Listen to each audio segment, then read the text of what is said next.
Ha! There it says we are live. Yep. Yeah, that's right. I'm just kidding.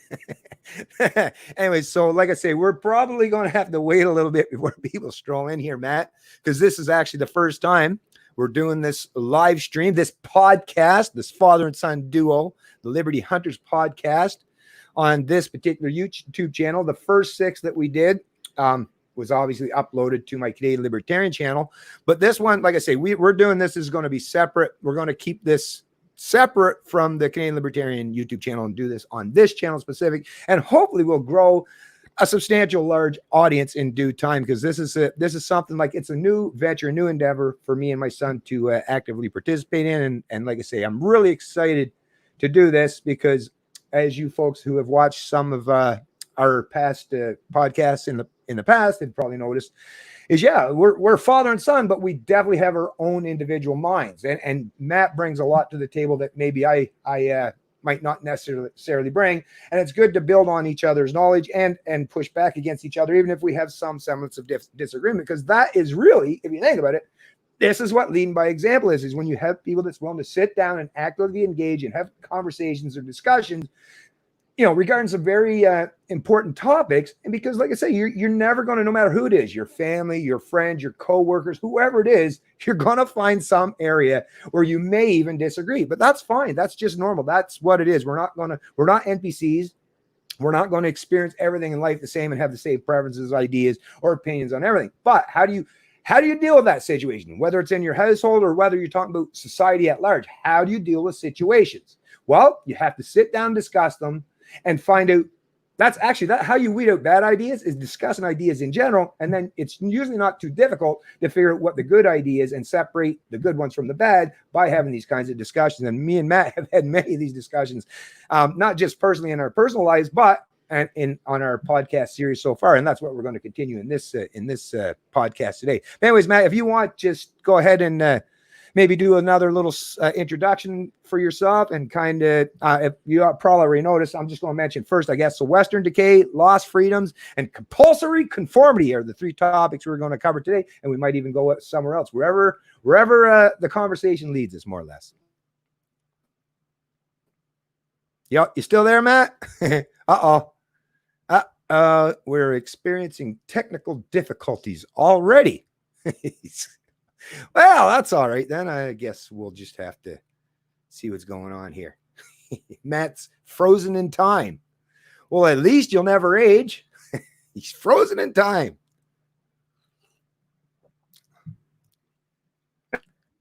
Oh, I heard a noise. I heard something. Can you hear me now? Hello? Oh, am I there?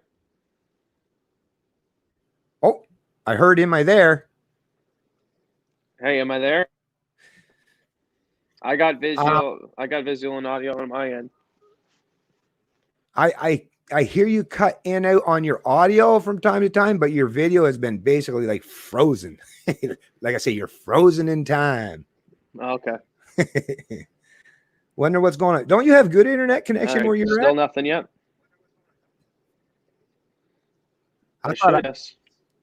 Yeah, that's weird. Unless it's the actual. Oh, what happened? Whoa! I'm all alone. Hey, I see there's 2 people in the chat already. That's awesome, because like I say, I know this channel, I mean, there's only, what do we got, 94 subscribers, and it's not like we've been active a whole lot on this channel. So I realize it's going to take a little while before people learn about this channel. Maybe I should share. Hey, what's going on, Jesus? Hey, Zeus, what's going on? Good to see you. Good to see you as well. Thanks for joining the stream. Keep speaking, Matt. Yeah, he's exit stage left. Yeah, it's we're still trying to work through some technical issues here. Darn the internet connection thing. I don't know. That's the thing. I don't know if it's on my end that's causing the issue or if it's on his end.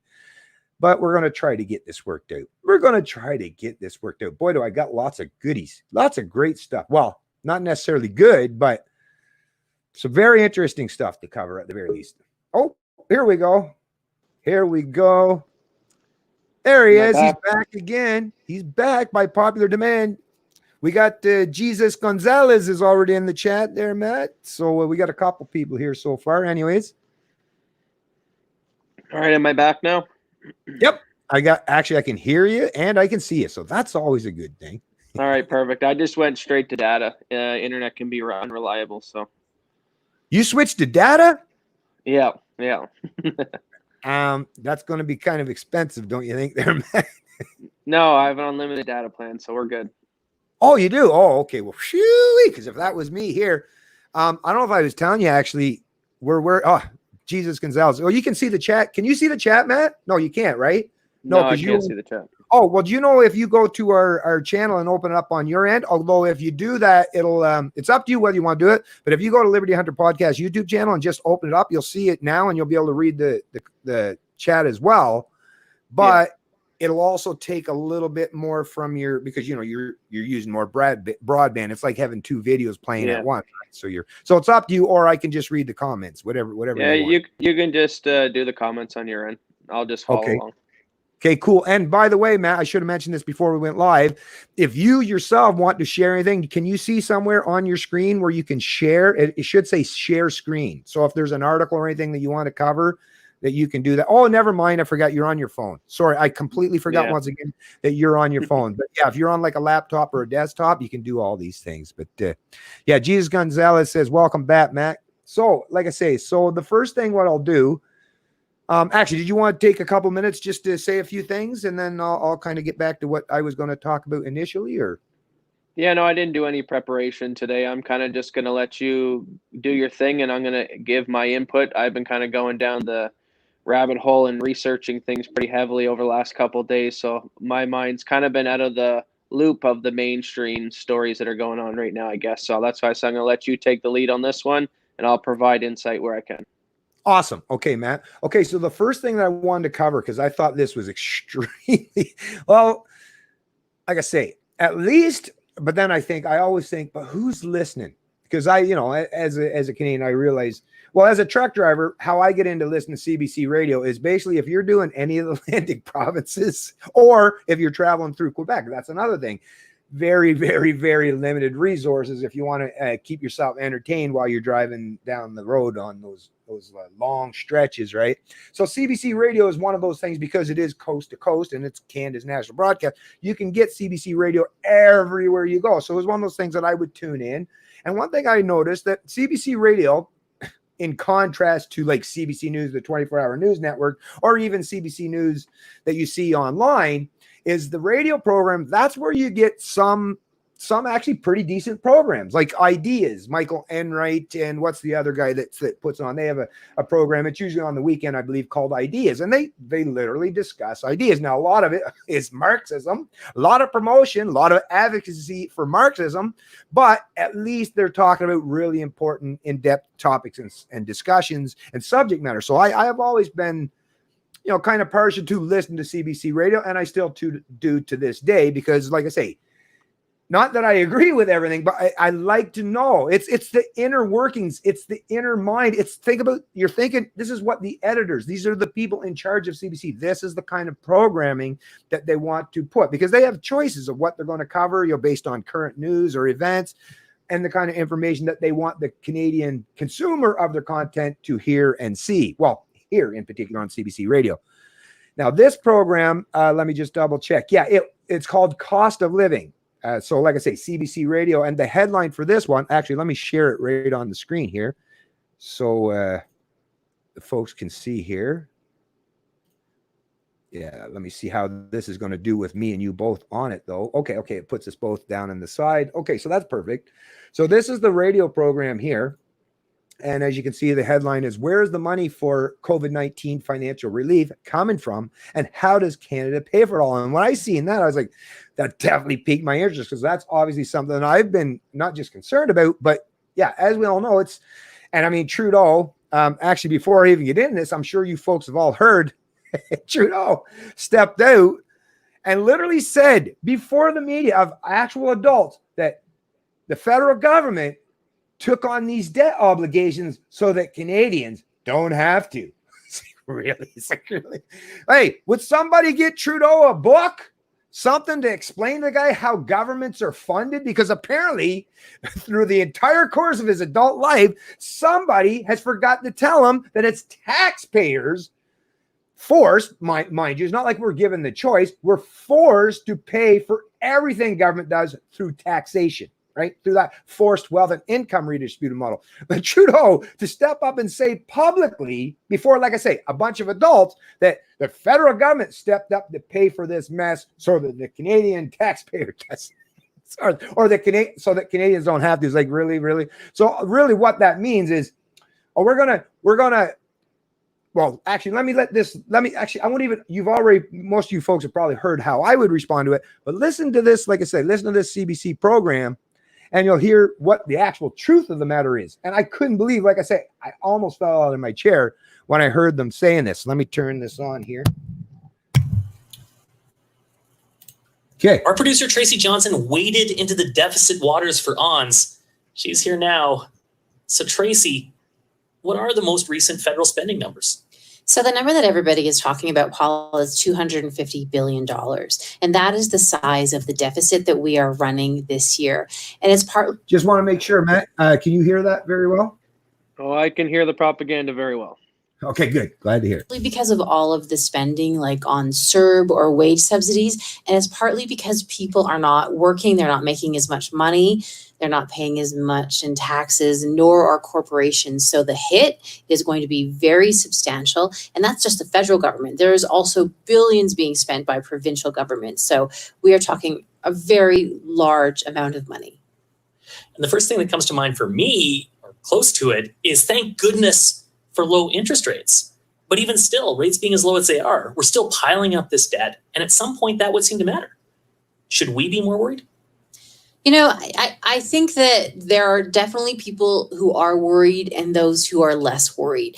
Now, before I even continue on, because when I heard this part, obviously, when she's saying, no, there are definitely some people who are worried, and then there are some who aren't. Well, gee, I wonder where that divide would fall in this country. Those who work for government, who function under the forced wealth and income redistribution model, who actually don't really truly, either they don't understand where their paycheck comes from, or they just don't care to know, right? It's that I don't want to know. Don't tell me, right? Because obviously, and the person that would care is like, yeah, we peons, we taxpayers who are going to be forced to pay for all this stuff, or our successive generations, because that to me, yeah, that is a huge divide. And did you want to add anything to that on that, or? Well, I would just add that I think the whole monetary system in general, ever since they got rid of the gold backing and anything, and they changed it just to fiat currency that they can print, and even the head of the Federal Reserve has admitted that when they do these stimulus packages and they print out all these billions of dollars, that no physical money actually gets printed rather than just zeros added to a computer, that this is why you're going to see a push for a cashless society, because when everything's cashless, then yeah, it's going to be to the point where it's almost like playing Monopoly. They're the bankers and they just print the money and make themselves wealthy, move some zeros over into their bank accounts. And when it comes to, bailing out the populations, or when they're in a pandemic, if they can get everyone to stay in their house and collect $2,000 a month CERB, and you understand the entire banking system is a fraud to begin with, and they're literally just pushing ones and zeros around, well, who cares? It's just a game at that point, and they'll print the ones and zeros. They'll continue to inflate the debt to $1 billion to $1 trillion to whatever the numbers will continue to go up in 10, 20, 100 years, because it doesn't matter. It's all phony anyway. It all, bottom line, boils down to control, which money is a tool used for control. It is the way it is now, that's for sure. Okay, so yeah, that sounds about right. Now let's continue on, listen to what else she has to say. And there are really two parts to the question. The first part is, how are we paying for this right now? Where is the money coming from? And then the bigger question is really, how are we going to deal with it long term? And in terms of the mechanics of how it's happening right now, the Bank of Canada is holding regular bond auctions. There are going to be 7 of them this month.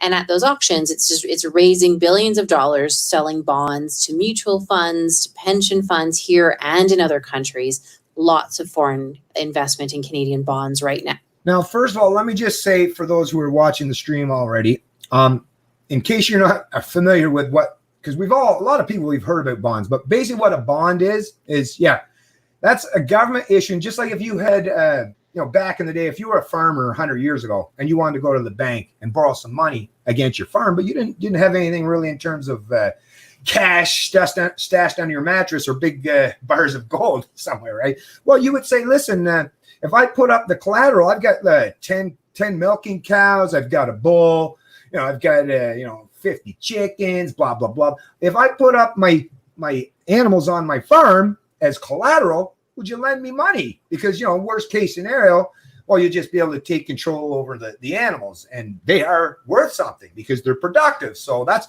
all a government bond is basically, I didn't give the government permission to sell off any of my future productivity or the future productivity of Matt or my other son, Aaron, or my wife, Monica, or none of us have given permission, but the government acts based on this false pretense of the social contract, which once again, never signed shit, Lysander Spoon, right?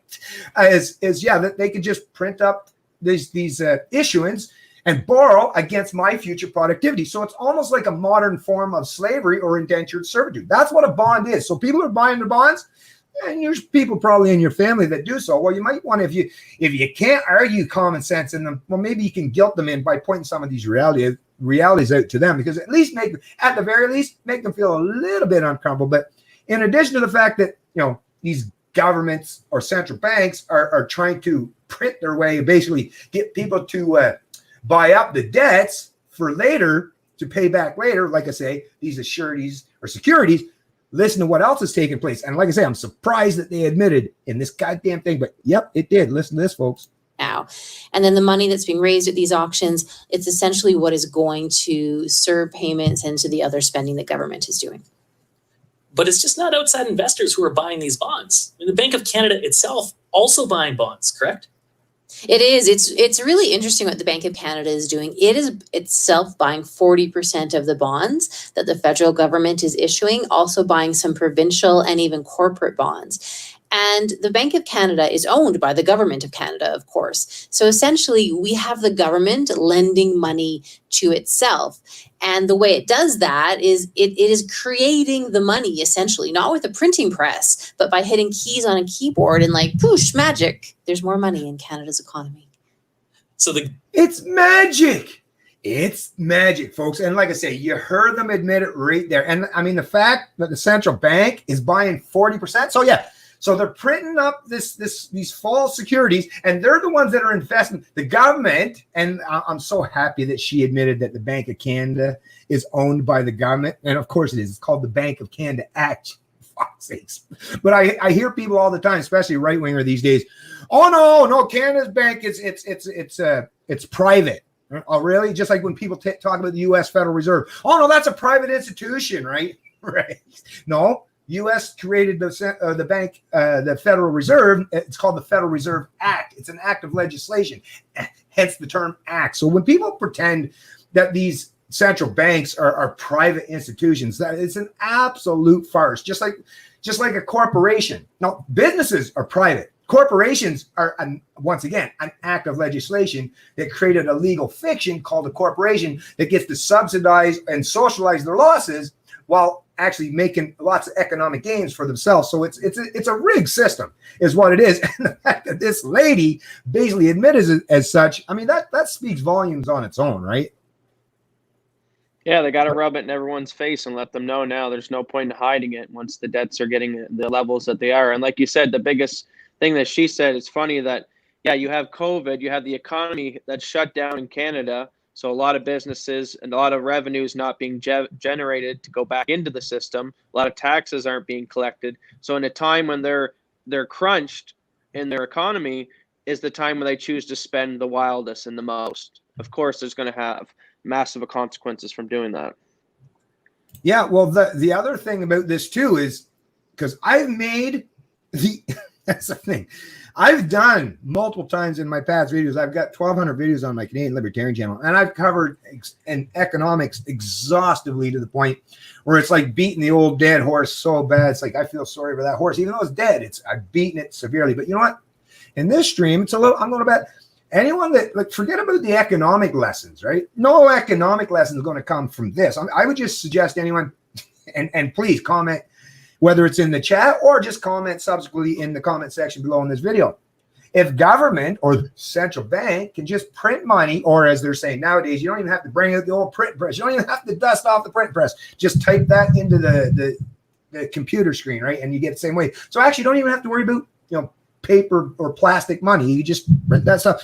Well, I mean, if that's how wealth is created, ask yourself, like I say, even if you're economically illiterate or inept entirely, well, if you can truly just print money or create wealth by printing numbers into a screen, what is the point? Why is there even such thing as poverty, right? I mean, if poverty can truly be eliminated by a central bank or someone in government, that's the 64,000 or the trillions and trillions of dollars worth of question these days is, if you actually believe in whether it's MMT, modern monetary theory, once another, just a new twist on Keynesian economics, but Keynesian economics on steroids is what MMT is, or even if you believe in the old Keynesian economics, remember Keynes too, by the way, in the end, we're all dead, right? So, hey, how are we going to pay for this? Hey, I'm going to be dead, so I don't really give a shit, right? So, but my question for you would be, is forget about the economics of it. Why is there such thing as poverty? And why are your benevolent overlords keeping so many people mired in misery and poverty when it's just a simple matter of typing numbers into a screen? That would be my question. I'd want to ask anyone that would defend this kind of action. What do you think?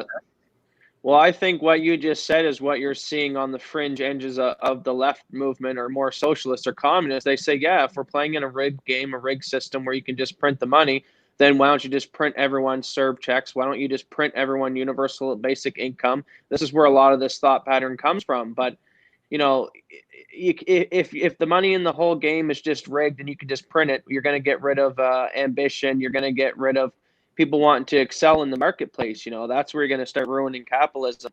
But this is where I see the highlighted value in the cryptocurrencies. Now, you got to be careful with the cryptocurrencies because you're definitely thinking that DARPA and government agencies are looking at them themselves. Even JP Morgan and a few of these other people are coming out with their own coins.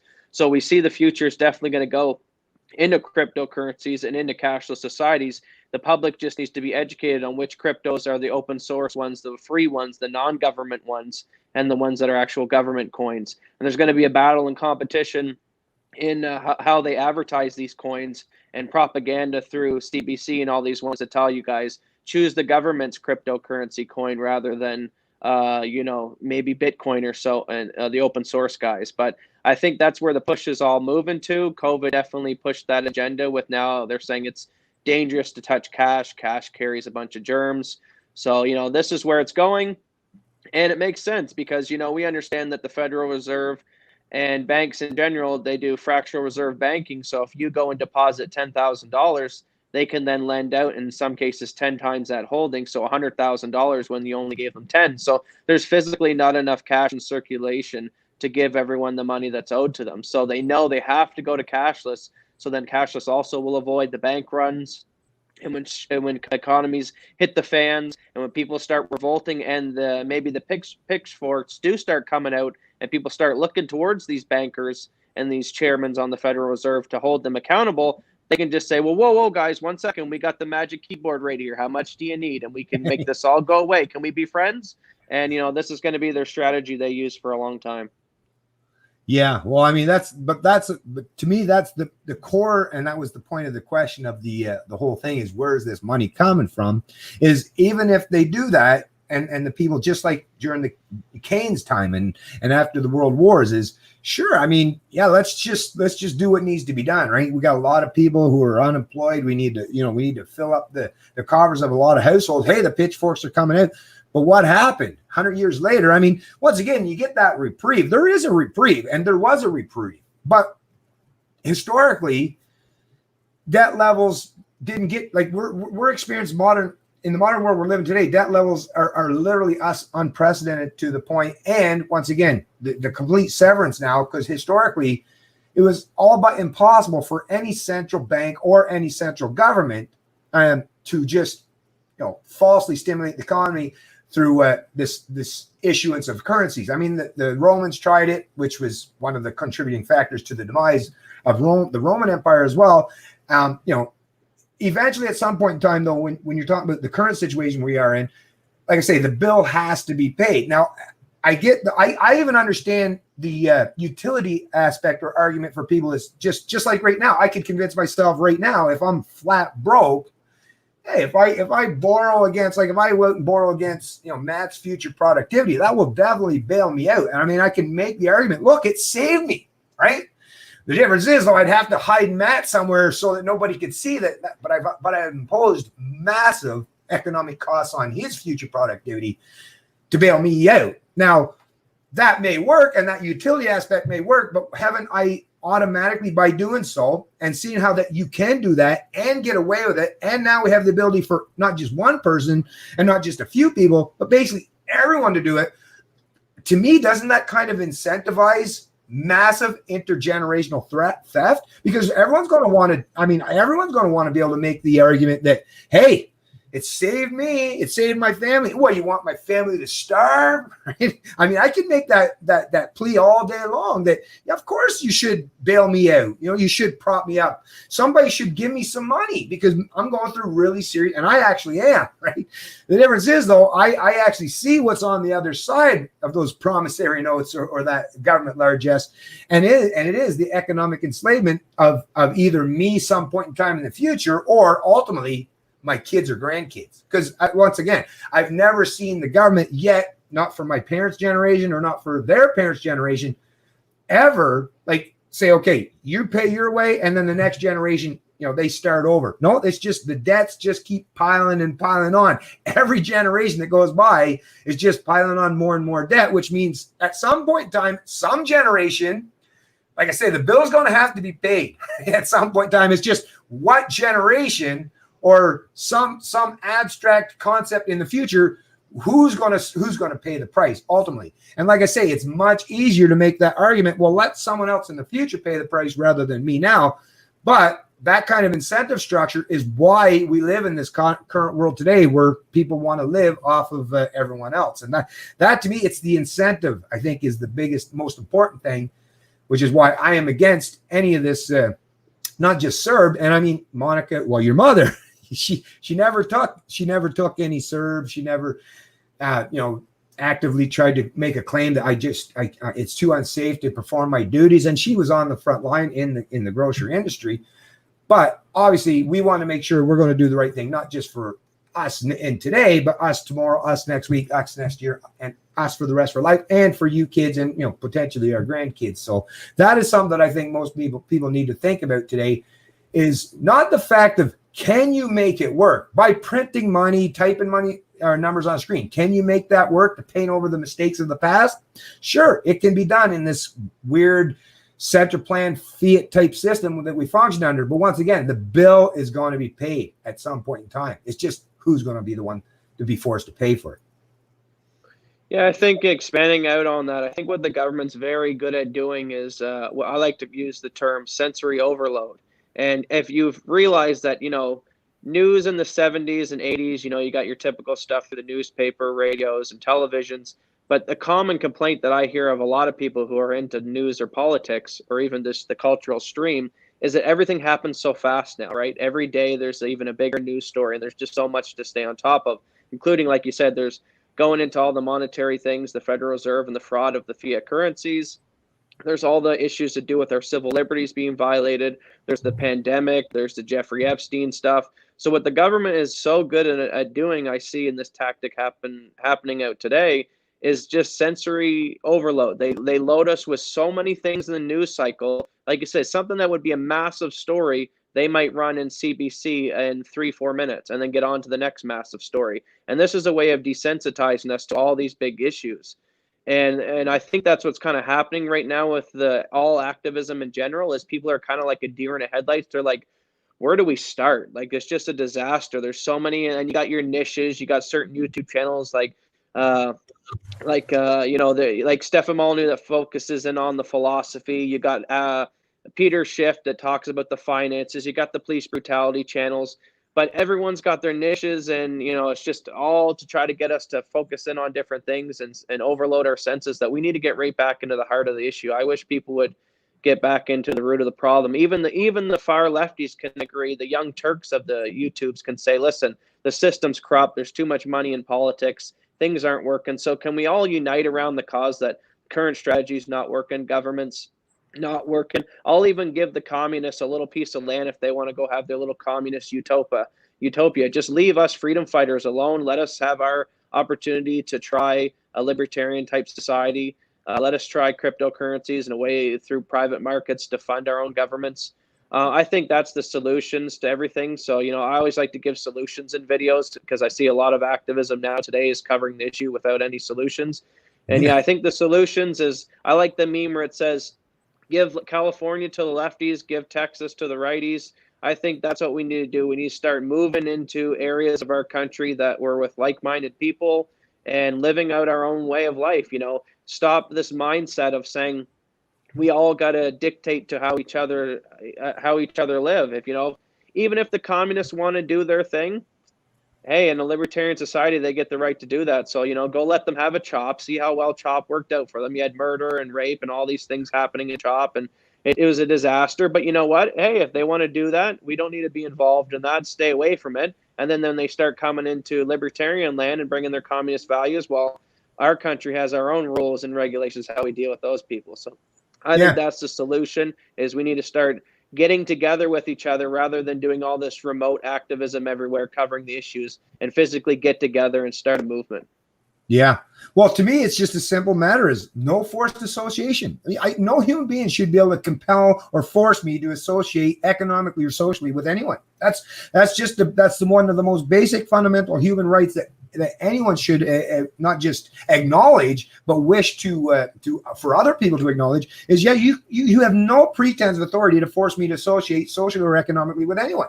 And this is the problem to me. Like, no matter what side of the equation or the discussion you fall on, when you're talking about any kind of forced wealth or income redistribution, whether you're a capitalist or a socialist or a communist or a fascist, don't you ever to me, it's like it's so simple in terms of the socialists never want the capitalists to have their freedoms, whereas the capitalists are always saying, yeah, go ahead and have your freedoms. I mean, that alone should tell you, if someone is willing to give you the freedom, that's telling you, well, obviously they're not parasitical. They're not relying on you, right, to benefit them at your expense. It's always the people that are advocates of forced wealth and income redistribution who are advocates of these schemes. And why? Because they are the ones who want to use government to steal from others to provide for them. So these are people who automatically, if you advocate for any scheme that involves taking from others against their will to redistribute to other people, then you are an immoral person. You're taking an immoral stance. At the very least, these are simple concepts like Matt was even alluding to. If we could get back to basics in terms of the very simple concepts of what is moral and what is ethical. Because today, there's so much subjective based opinion and whim regarding ethics these days. No wonder, especially the younger people, are so confused and confounded because they literally don't know right from wrong. And if you have an entire society, or at least a healthy, substantial portion of that society, that doesn't even have a firm grasp on what is right and wrong, like very basic concepts, like, don't hit, don't steal, don't rape people. If you can't even come to a minimal grasp or understanding in these very basic concepts in terms of ethics, then how in the hell are we ever going to get out? But what it is most people do. I would love to be able to give them the excuse of ignorance, but most Canadians aren't ignorant to that fact. They choose. It's called willful ignorance. It's called willful blindness, because they know exactly what's taking place, but because they are the benefactors of that forced income and wealth redistribution. I've got lots of them in my own family, and Matt knows this as well. And you don't even have to chime into it. I'll take all that brunt, as I always do. But I have members of my own family that function under and have never worked for anything other than the state their entire life. So they have no idea. It's a complete abstract concept in terms of actually being held to account, and where people can hold back against, like I say, if I do something wrong, if I go to work in a private organization or institution or business, if I do something, that's inappropriate or that the boss deems as a fireable offense, I can lose my income and my livelihood. But when you're talking about a government institution or government organization or government entity, they don't have to function under that model. So the kind of people, just like that lady was saying in that CBC radio program, is these are the people that she's talking about when she's saying the people that, well, just keep it going. because they don't, like I say, they don't understand. And you know what? Their kids, if they teach their kids to go work for government, they'll never pay for it. If you're always the parasite, you're not the one that's paying the price. It's the host. The host is always the one that's going to pay the price, because that's where, you, like I say, the parasites are the one that's bleeding the host dry, right? So of course, but for anyone to cover a topic like this and not point out how the unethical, like they as you listen, she actually pointed out some of the realities. But did anyone, and I didn't play the entirety of that, but if I played the last couple more minutes of it, you would hear the exact same thing what I heard, which is nobody has said that this is immoral, that this is illegitimate, that this is unethical and should be downright illegal. If I heard anyone even say that, then I would realize, okay, these aren't just policy wonks or propagandists for the media. These are people who are actually willing to tell Canadians the truth. And the CBC is Canada's national broadcaster.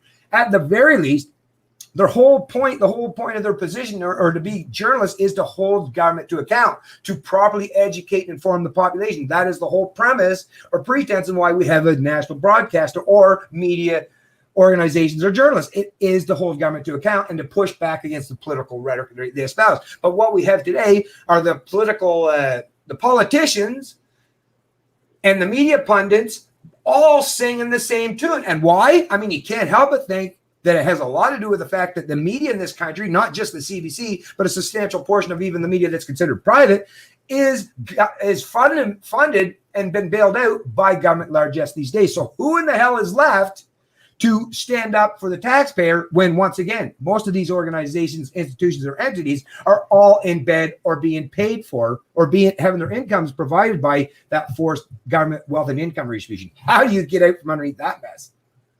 Yeah, well, you just said a point that I remember Molyneux recently had a debate with a Marxist, and they were talking about regulators. And that's the problem with government, like you said, in itself, and these CBC, whether it's the news or any kind of insight overboards, is the normal sheeple will say to you, well, you need regulators to hold the greedy capitalists account, or you need to hold regulators because, capitalists could be not environmentally friendly. And it's like, okay, well, the same people you're talking about, these evil men that are going to be evil capitalists, well, what happens when the regulators get infiltrated by those people? Or what happens when the regulators get taken over?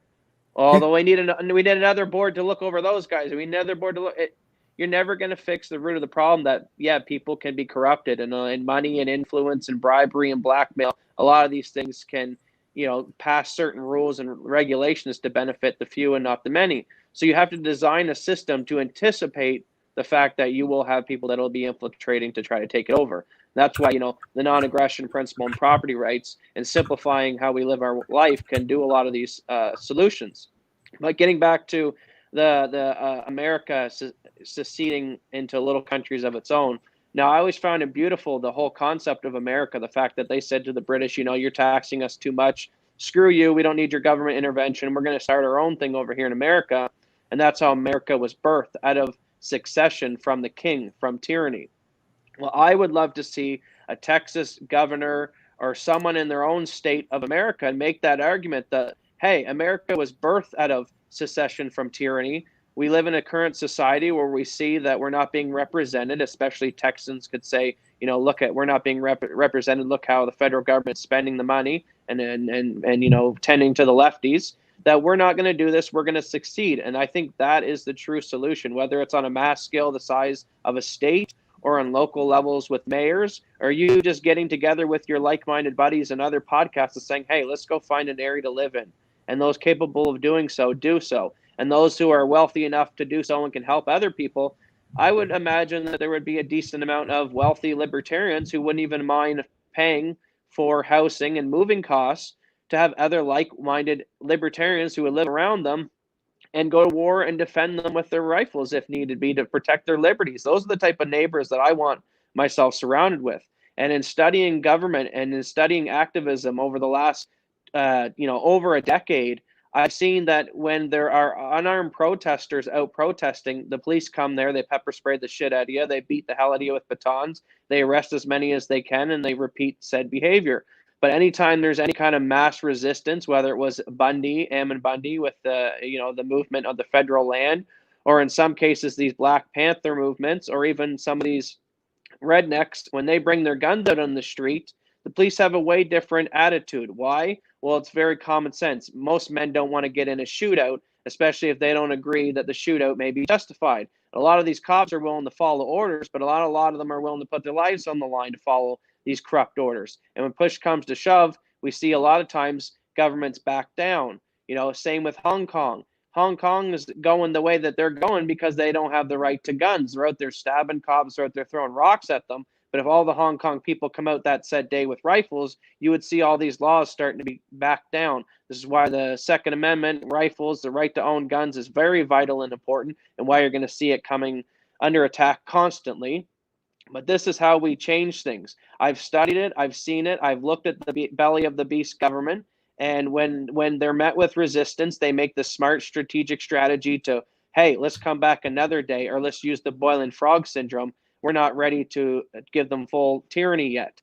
So the only way we're going to fight back any kind of tyranny is the same way Leonidas did, and it's getting together with your neighbors, living together, living peacefully. I never call for the initiation of violence, but when tyranny comes to your doorstep, you have the right to defend yourself. And I would make the argument that this is how America was born to begin with. So what a more moral cause to argue. Exactly. I'm just sharing because I don't, like I say, we're not going to get much for views if I don't share this to some of my other pages, because not many people are subscribed to the channel yet. So I just realized I didn't share it to my Canadian Libertarian Facebook page. So I'm just going to do that. But while I'm doing this and sharing it to a couple of my other social media pages, let me play this for you folks, because like I say, yeah, Trudeau said that, plastic bottle water guy. What a fuck. Holy Christ. Yeah, this is the guy basically in charge of the country. Wow. Anyways, let me, I got to put this back. I got to remember to do this again. So actually, you might as well share it on the screen. Yeah, why not? Why not? Let's do that. Why not? We'll do that. We have the technology. Okay. Is this the one? I believe that's the one. Yeah. Okay, let's play this. TV National News. The Auditor General says the CBSA has lost track of tens of thousands of people that were set for deportation. Most are rejected asylum seekers, many for criminal reasons. What is going on here, and what is the plan to fix this?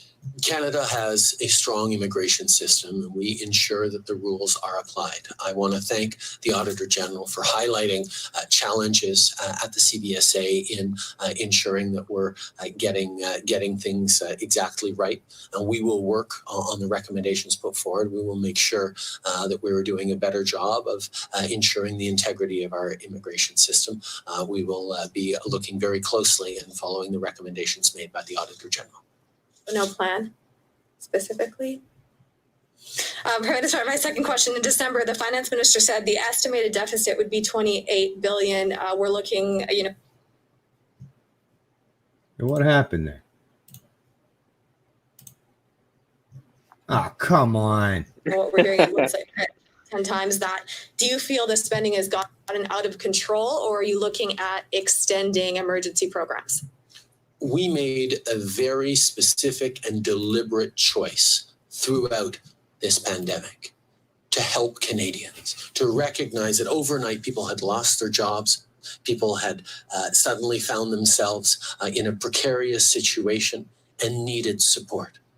So as a federal government, given the historically low interest rates and the low debt servicing costs that we have, and given our extremely strong fiscal position going in, we decided to take on that debt to prevent Canadians from having to do it.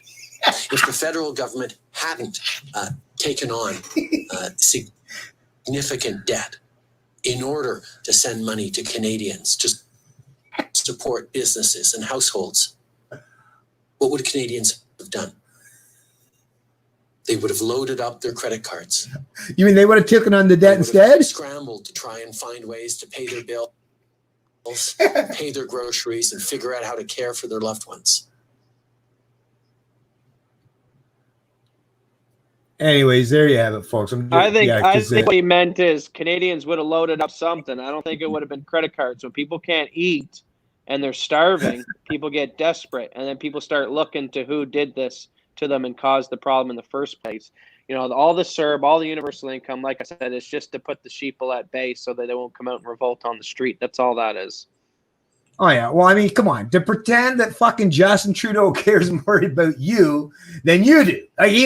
Hey, I'm just trying to protect you from yourself. No, they really I'll give Trudeau credit though. I'd say out of all the world leaders, he is the best politician when it comes to answering questions with the non-avoidance. Like, you could ask him this very complex question, Mr. Trudeau, here's the problem, how can we fix it? Well, we understand the problem and we're working to fix it. So do you have a solution? Well, we understand the problem and we're working to fix it, and we're not racist. Like, it's crazy what this man says all the time. But I think he, understanding that even from his own mouth, he has utmost respect for China and their communist regime. That's probably why he gets that mindset where you think that, how does he say, the government bailed the Canadian people out and, they took the debt on? Well, communist China sees themselves, the ruling class, as we are the communist regime. I think there's 1 million or something of them, and they rule over the 1 billion other Chinese people in the country. And, so they have that thought because they know that they have sorry, I lost my train of thought. Go ahead. Don't do that now, because I'm actually in the middle of still shit.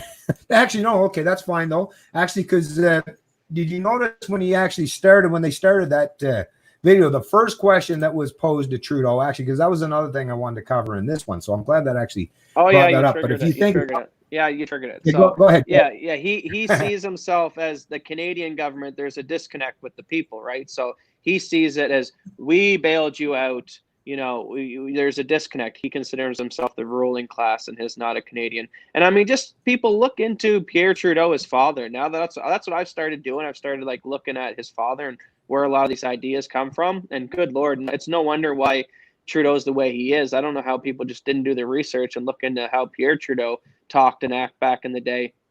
He was very of this mindset as well. And he was with all that interconnected families and the same kind of power people back then as well. He was in them circles. Yeah. I had to add this time, so I'm going to have to share this again, because this time I'm going to add that I'm live, because I just shared it that we weren't. But anyway, so that, in addition to that, like I say, oh man, everything's acting so slow today. So slow. Wonder if I just... Is anyone asking any questions in the chat? We could actually we've only got Jesus is the lone soul here. Oh, Jesus was the lone soul many times. Oh, yeah, that's all good. What's that? No, I said, Jesus was the lone soul. yeah. But like I say, why is this? If I can get this out to some of my other social media pages, it might get a few people, because I shared it already, but I just shared the link. They might just think it's a video, without adding that we're live. Oh, I see things are starting to move. My internet connection is absolutely pathetic anyways. Yeah, I'm down to 1/10 of what we were, which is why we're only paying $30 a month now for our internet connection, because they told us that, I don't know, whatever, for some reason the internet's totally messed up ever since the whole COVID thing. Yeah. I don't know what happened, but anyways, okay. So now that that's shared, what I want to add is what they were talking about, that first question. Actually, let me bring this, because what you were alluding to earlier, let me share this for people that, I'm sure most people that watch my stuff have already seen this before anyways. But when you're talking about bad people in society, and this is a quote from Frederick Bastiat, if the natural tendencies of mankind are so bad that it is not safe to permit people to be free, how is it that the tendencies of these organizers are always good? Do not the legislators and their appointed agents also belong to the human race? Or do they believe that they themselves are made of a finer clay than the rest of mankind? Exactly. So when people say you just need to get these people in power, and then all the bad things in the world will somehow cease to exist, right? It's like, really? Don't you think the bad people might use those positions for their own nefarious reasoning? Did it ever cross your mind? It sure has for me. And I've watched how that has played out over the course of my whole life. But anyways, like I said, so back to what the very first question that lady had brought up, when they were interviewing Trudeau, was this one. And I don't know if many Canadians are paying attention to this stuff, because like Matt was alluding to earlier, we're so inundated with such mass information that a lot of stuff flies under the radar. And the media and the ruling class, they like it that way, because then your short-term attention span, they don't even have to worry about it because you haven't seen it anyways. But look at this, folks.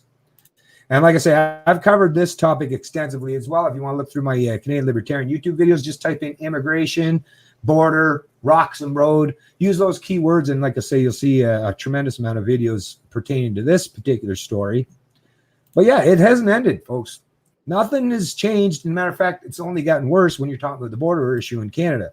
This is a headline article. It was reported by all the media outlets, National Post. I always prefer, if I have the choice, to use CBC News because it's Canada's national broadcaster. I don't have to worry about copyright. I don't have to worry about using their source material. And so that's why, in case people are wondering why I tend to use CBC articles, well, if they're covering the same story, because a lot of these media outlets, it's just copy and pasting the story from Associated Press or Reuters, anyways.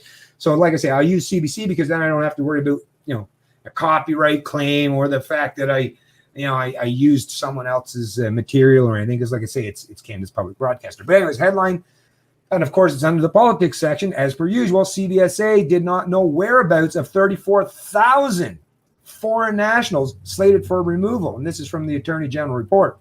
Of the 50,000 enforceable cases in the agency's inventory, CBSA didn't know where 2/3 were. So that's the majority, folks, and a substantial portion of a majority. You're not talking 50% or 50 plus one. You're talking about a full 2/3 of these illegal asylum seekers. And that's the thing. Even the pretense, even the narrative, the premise of asylum seekers fleeing U.S., like, to me, it's like, come on. Oh, yeah, the freest country on the planet. You're fleeing the freest country on the planet. Really? Come on. That already is a farce on its own. But we've seen how it's unfolded. We're basically, the CBSA and RCMP in this country basically turned into baggage handlers overnight. And the government, federal and provincial, have basically not just, a lot of these asylum seekers are now, in these long-term care facilities, or they're filling up the hotel rooms or homeless shelters, because we've seen lots of reports where now homeless people in Canada have no shelters to go to speak of, because they've all been filled up by asylum claimants, because tens of thousands of people have been pouring across the border, and you got to put them somewhere, right? Now, this is the problem, and this is the issue. And I mean, it's not just the numbers and the government largesse that they're living on, but there's also the fact that now 34, a full 2/3 of them don't know. Now they don't even know where the hell they are. But listen, let me just read a little bit. This was Catherine Tunney, July 8th, 2020 is when this was reported. Let me just make the font a little bigger here. Canada's border agency did not know the whereabouts of tens of thousands of foreign nationals who were ordered to leave the country, according to a scathing new report from the Auditor General.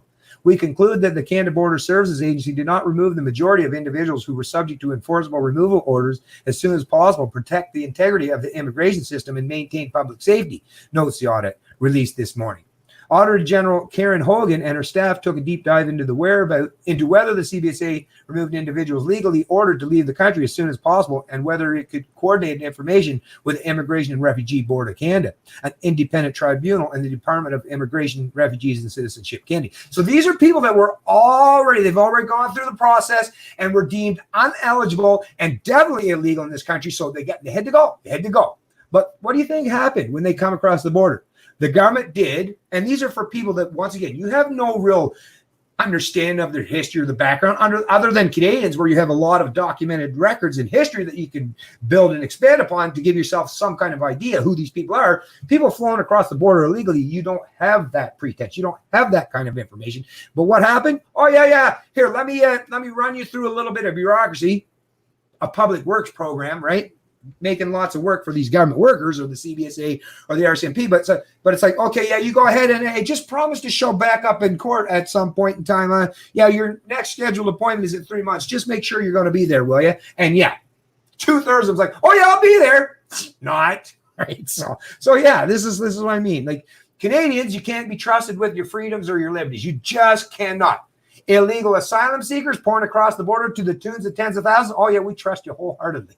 So I don't know. Like I say, Canadians are being treated like second-class citizens, and the government. It's all about, and it's not just about giving these people asylum. It's also about giving the ruling class nannies, right? Cheap labor for the corporation, for the corporate class. It's lots of pigs at the trough that are benefiting, at this kind of massive. Well, I had my yeah. Go ahead. Sorry, I had my light bulb moment on the border issue, right? Because with libertarians and a lot of people, that's always a debate, including Trump's platform was the border. And I had that light bulb moment happen one day when I was doing a lot of deep search investigation into why there's such a push from politics across the board to not be strong on the border. And it all boils down to human trafficking and drugs. We know the government with Iran-Contra, the CIA and Bill Clinton were shipping in cocaine and a lot of other drug imports into Arkansas. We know that there's soldiers guarding the opium fields over in Afghanistan. And we know the only real reason why a lot of drugs are illegal today is because the government doesn't like competition. So I understand now, I had that light bulb moment. The reason why the government doesn't want a bunch of tech foot soldiers and a bunch of people being heavy on the borders of all countries around the globe is because they know that that'll put more potential risk of them being caught shipping the humans and the drugs through those borders. So that's the real reason why, like, not forget, like you said, there's all the other benefits to having an open border. The fact that, cheap labor, it drives down wages in the country, the welfare programs, these people see the crime that comes from those foreign people, then it gives a justification for more police spending and bigger government programs. But that is all minuscule when you look at the amount of money in drugs and human trafficking that comes across those borders. That's the real thing that's why no matter if you're a Republican, you're a Bush or a Clinton, whether you're on total opposite, a Democrat versus a Republican, no matter who the established person was going back generations in both governments or governments around the world, they're always very light on borders because, they're going to get entrapped in their own human trafficking and cocaine and other drug imports. That's the real reason why they're limp-wristed on border control. Well, that's the thing. And to me, it's not even an if or, it's all of the above. Because it's really what it comes down to at the end of the day, it's always about incentive, which is why when I cover whether it's the border issue or economics, it never, and to me, as far as the asylum claimants, of course, hey, someone's offering them largesse. A lot of people are going to take advantage of that, right? So I don't blame the immigrants or the asylum seekers per se, but they know what they're doing. When they're crossing the border illegally, they know what they're doing, so they don't get a free pass either. But to me, it's not even the immigrants that I'm overly concerned about. It's once again, it's what this incentive structure is doing to society. It's causing, like you say, it's causing not just a breakdown, but it's picking winners or losers, whether you're talking about socially or economically. It's literally government intervention and to pick who can be the benefactors and who will lose out at the end. So, and when government has that capacity on such a large scale to literally pick who's the social and economic winners in society, well, then you live in such a construct that, if you're like Matt or myself and you're against government, well, you are one of those people that from now and probably till the day, well, unless things actually change, you are always going to be on the wrong side or the losing side of that equation. And not because of your competence. That's, to me, that's the biggest problem is if I fail because I lack competence or because I didn't put in the work initially for whatever endeavor I'm undertaking, then that's my own failure. And as a matter of fact, the best way I can learn is learn from my failures and do better going forward. But if I'm losing constantly because it doesn't have anything to do with me, it's not anything I've done personally, but because someone else has the ability to literally pick winners and make me ultimately the loser, well, I mean, that's detrimental, especially just like that lady was saying, that's the divide in society. If you're the winner, if you're the one that's benefiting from government largesse or government saying, we pick you to be the winner, then you're obviously your side that's going to be, I love me some big government. But if you're the person that loses on the other side of that equation, like myself, of course and once again, today the incentive structure is for even people like myself to conform, to yield, and stop fighting it because hey, unless you want to see yourself being the loser for the rest of your life, you better sit down, shut the fuck up, kiss the ring, and do what we say and what we demand of you. Yeah. And what I see happening with a lot of these issues, CBC, is I'm just seeing mind control played out on a mass scale. Now, I'll do a little blurb and go into mind control a bit. And I would encourage many of my listeners, and even Canadian listeners, because Canadian governments has their hand in this too. Just Google MK Ultra, it's declassified material. And, back in the first couple world wars, these military strategists, when you're going against China, Russia, and you're in a world war, you would love to have the ability that if a foreign agent or a foreign soldier, you were able to capture that person and then you were able to wipe his mind and then send him back as a maturing candidate, right? Or another person to gather intel and work on your behalf. That would be a huge advantage in warfare, right? If you could send a guy back to the other side and gather intel for you and not even know that he's working for you. So you're damn right governments tried to figure out how to do this. Now, back in the time, they didn't know how they're going to do this, so they used a number of different ways. They obviously tried drugs. This is where you get the birth of the movement in the 60s with all the drugs and all that kind of stuff. LSD was created by the CIA. And the whole concept was, let's give them alcohol, let's give them marijuana, let's try all these different drugs to get their consciousness in a stupid state. Or, when you get drunk, you might get a little bit more loose of your lip and talk more honestly and freely. And it was all in a design to try to get people to give up their intel, in their interrogation tactics. Maybe if I slip this foreign enemy or this foreign spy some LSD and he gets really high out of his mind and he doesn't even realize that he's telling us all the state secrets. So this is where a lot of this MK Ultra stuff came from. It was them trying to get a military advantage over other countries, and they tried this stuff. So like I said, they used drugs. That was one method they tried. To some degrees, it had some effects. They also tried, just simple propaganda tools, communication, the way you talk to people. They also tried, trauma-based mind control. So, torture tactics. Just look at Abu Ghraib and some of these other black sites, how they treat their prisoners as a way to try and get them to talk. So they tried all these different tactics, and then they tried this stuff back in the 40s and 60s. We are now in 2020, okay? So that's now 80 years ago they were conducting these experiments. I do not think in 80 years they have not mastered the craft of mind control. And when I say mind control, I don't use the sense to think that, it's just a watch going back and forth hypnotizing you. That's not how mind control. I'm going to give you an example of mind control. Isn't it funny how we all can agree, even myself have been affected in this way of mind control, that my father and me were saying, that our attention spans have been cut short. Back in the 60s, 70s, people could sit down and read a full-on novel.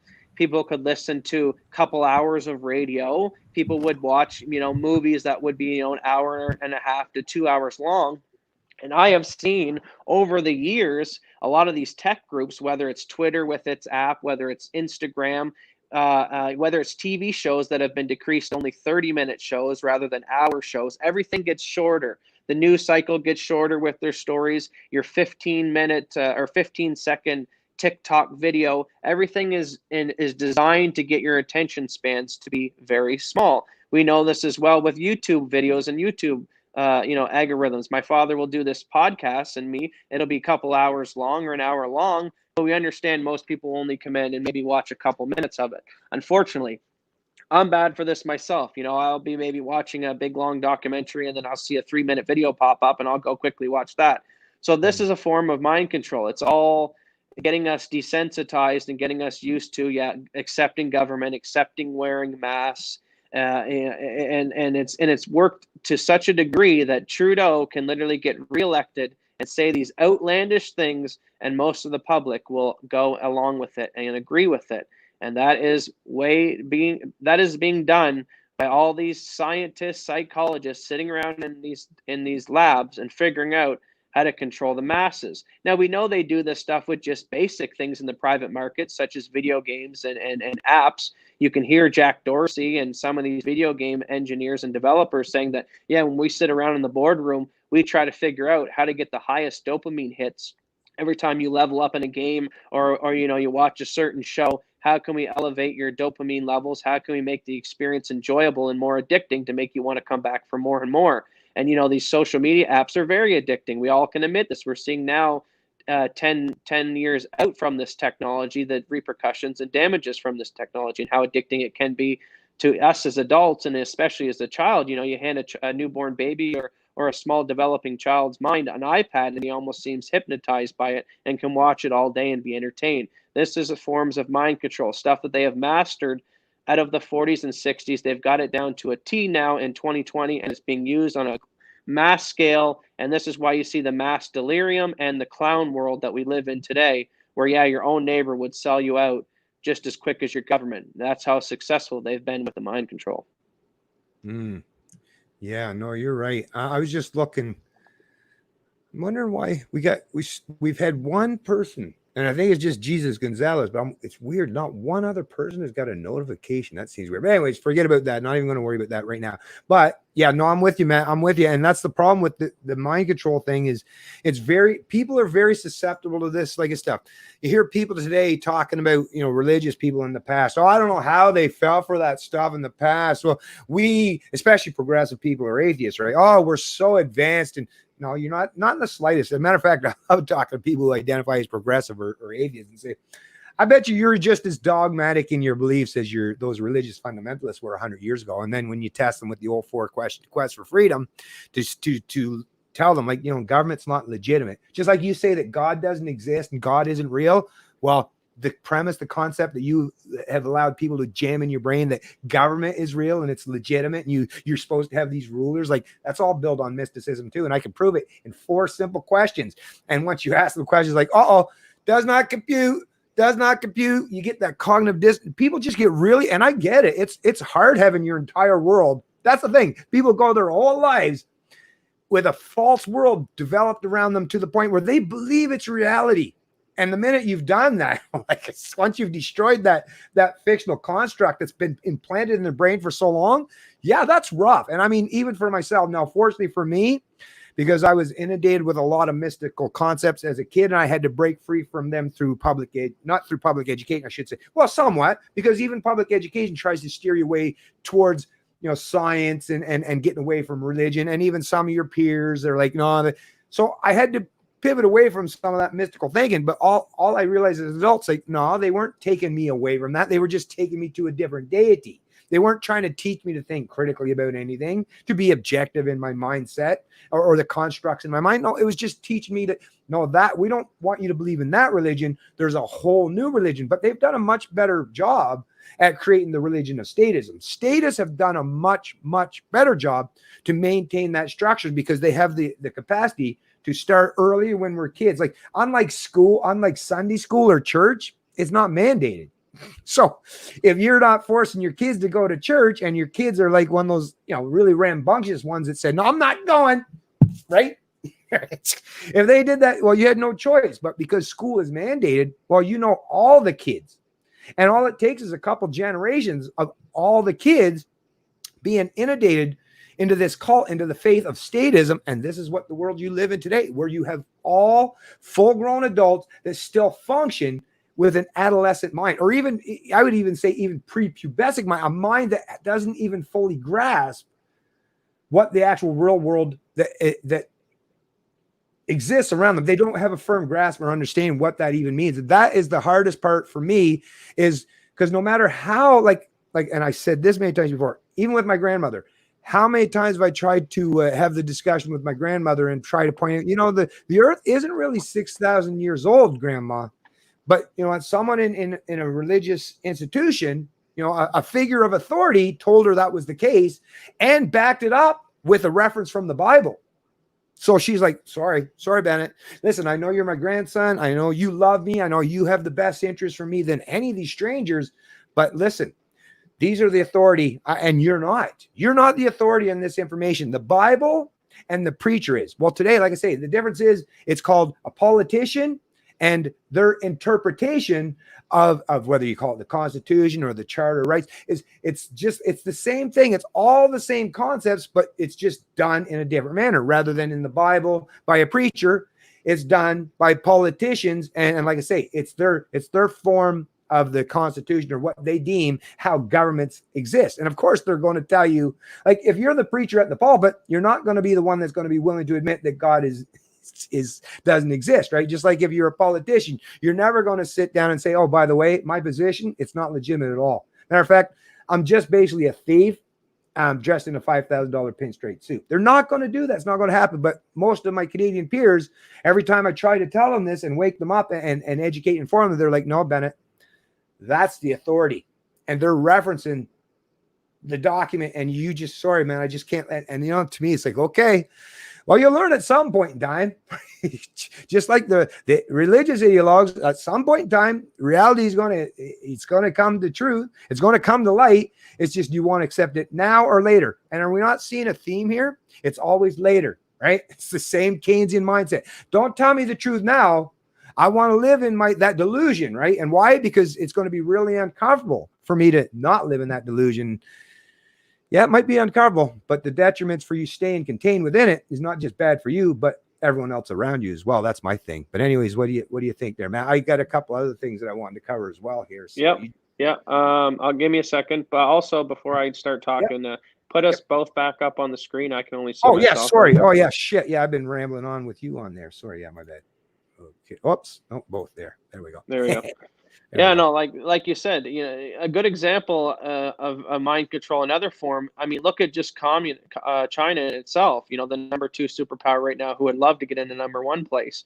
But you have a population of 1 billion people living under a communist regime, in under such an authoritarian government that the Hong Kong people are out there revolting on the streets to not fall underneath that government control the same way that the normal Chinese people are. So I would say, look at all these Americans who are like, I hate communism. I would never be able to deal with that. Give me liberty, give me death. So you have a population of 1 billion who are currently susceptible to living under communism, and they've mastered it to a point where the population isn't even a full-blown civil war against that communist regime. Well, they commit such atrocities, including what they're doing to the Uyghur population, and all the other Chinese who are not Uyghur just turn a blind eye to it, the same way that the Nazis and then Germans were turning a blind eye when the Jews were being rounded up. This is mind control. The fact that they were able to condition this many people under that form of government to be so okay with it, and don't think it can happen in the West, because we see it did happen in the East. It just, the only difference is the communist regime has completely taken religion out of the equation for generations. They have gotten God out of the equation for many generations now. So there's no, here in the West, we believe that our inalienable human rights come from the Creator, God. No man can tell me these way of how to live my life. It came from God. Well, the Chinese got very smart generations ago, and they realized, well, we need to stifle this religion out. And then what did the communist regime do as well? Well, they had the children, just like we do in the West, from preschool. Like, they want to get them even lower to the age of 4. Now, all the science is in showing that majority of the mind, a lot of percentage of it, is developed by the age of 5. And then a huge proportion of how you think is then from 5 and a little bit after that. So you see the government constantly encroaching on taking the kids at a younger age. And that's all we're seeing is mind control and control of the masses in China being played on a mass scale by them, taking religion out of the equation, putting the emphasis on government and authority is where the power and the enlightenment comes from, and taking the kids at a very young age and accustoming them to this. So I am over here in the West saying, guys, don't be so naive to think it can't happen. And it already has happened, because we had an American Revolution here in the West over a tea tax. Well, here in 2020, Americans are taxed a hell of a lot more than a tea tax if you break down the percentages. And they're also taking a lot more violations of their Constitution than they did back then. Back then, at least in 1776, if the king came in your house and started raping your wife or throwing his weight around, not even the king back then could come into the quarters. Even under British rule, they eventually brought in their own legislation that said not even the king could come in a man's home. It was his own castle. Well, we are living in 2020 now, where government agents can kick down your door and violate every number of your constitutional rights, and we're not in a full-blown civil war yet. So the mind control is working very well. The boiling froth syndrome is working exactly how they have planned it. And communist China is basically their blueprint. They're looking at that saying, okay, how do we get the West to be okay with this? And you see it happening. I mean, if you go and just look at the Communist Manifesto, and you listen to some of these people talking in the 40s and 60s about the communist infiltration under JFK and some of these other presidencies, when back then communists were trying to infiltrate America because they knew damn well that they couldn't take down America through brute force. One of their generals said, there's a gun behind every blade of grass. So they knew they couldn't take down America by force. So, they come up with these offhanded tactics through the Communist Manifesto. And some of them even say, call the enemy racist, call your enemy, homophobic, all these other terms, no matter if they're true or not. But if you say it enough, it becomes true, or enough of the stink will wear off on you that some will believe it. So everything I see being played out in the West, the race divisions, all the other stuff is just a bunch of government programs. It's communist China. It's the deep state. It's all these ones that have been ruling for the longest time now, just simply trying to figure a way how to get the Western societies accustomed to how the East rules their people. Look at North Korea and South Korea as an example as well. All that is simply a difference in culture, a difference in how they were raised, and a difference in the information that they were given. And just by those simple things, just by raising them differently and teaching them differently, you have one nation who you can see from space, the lights from space, and you have another nation to its north, North Korea, who literally will put their citizens in firing squads and kill them with no judicial rights. Yeah. There was Jesus had a question in the stream, but I tell you the truth, I'm not even really interested in dealing with it. I've done it a couple times, but actually it's one of the things that the people that are right wingers in this country, which is why to me it's like, they're just seem to be as willing to let this country fall into disarray and be destroyed from within. Because this constantly, like, one question before I go, how is it not traitorous for a government to take the country from a free democratic society towards a UN NWO totalitarian regime without the citizens' consent? Listen, whether I'm ruled over by a tyrant that's 1,000 miles away or 100 miles away or 10,000 miles away, it's all the same concept. To me, it's so weird when everyone's worried about some, like the UN, like in any situation, I can't imagine, right? You literally imagine yourself walking through the woods in a forested area late at night, and you see these shiny teeth in these eyes, and there's a fucking big grizzly bear 10 feet to your left in the woods, and you're like, what the fuck? But instead of worrying about that, you're like, oh fuck, there might be a fucking Bigfoot down in or up in Alaska somewhere, and how the hell would I ever prepare to defend myself from a Bigfoot up in Alaska? Fuck, I don't know what to do. It's like, I don't really care. There's a bear literally 10 feet to your left. You might want to concern yourself with that before you worry about this big bad fucking Bigfoot character up in Alaska. Like, no, but to me, it's like, I don't know. And sometimes I wonder, and I mean, Jesus Gonzalez has been around long enough, so you can't claim ignorance no more. And you know what? I mean, the fact that we only had one in there, if you feel like you have to leave the stream, I'll go to 0 if need be. I'm not playing those stupid games because, once again, is this controlled opposition? I often wonder, are the kind of people that do frequent my fucking channel and stuff, are these people literally, are you just dumb as fucking nails, or are you literally there to just create more confusion? Because all that I've ever noticed, most of the people in the PPC, a lot of their support, it's like to me, it's like, I've worked hard. I set up the chessboard to get all the fucking players positioned. We've been playing for like 2 hours, and I'm doing really, really good. I'm actually winning. And then somebody comes along like a pigeon and just takes a big fucking shit all over the fucking chessboard. It's like, well, wait a minute. Are we trying to help each other out here or something? You care about freedom, right? I care about freedom. So, but to me, I don't know, which is why I become less popular every day.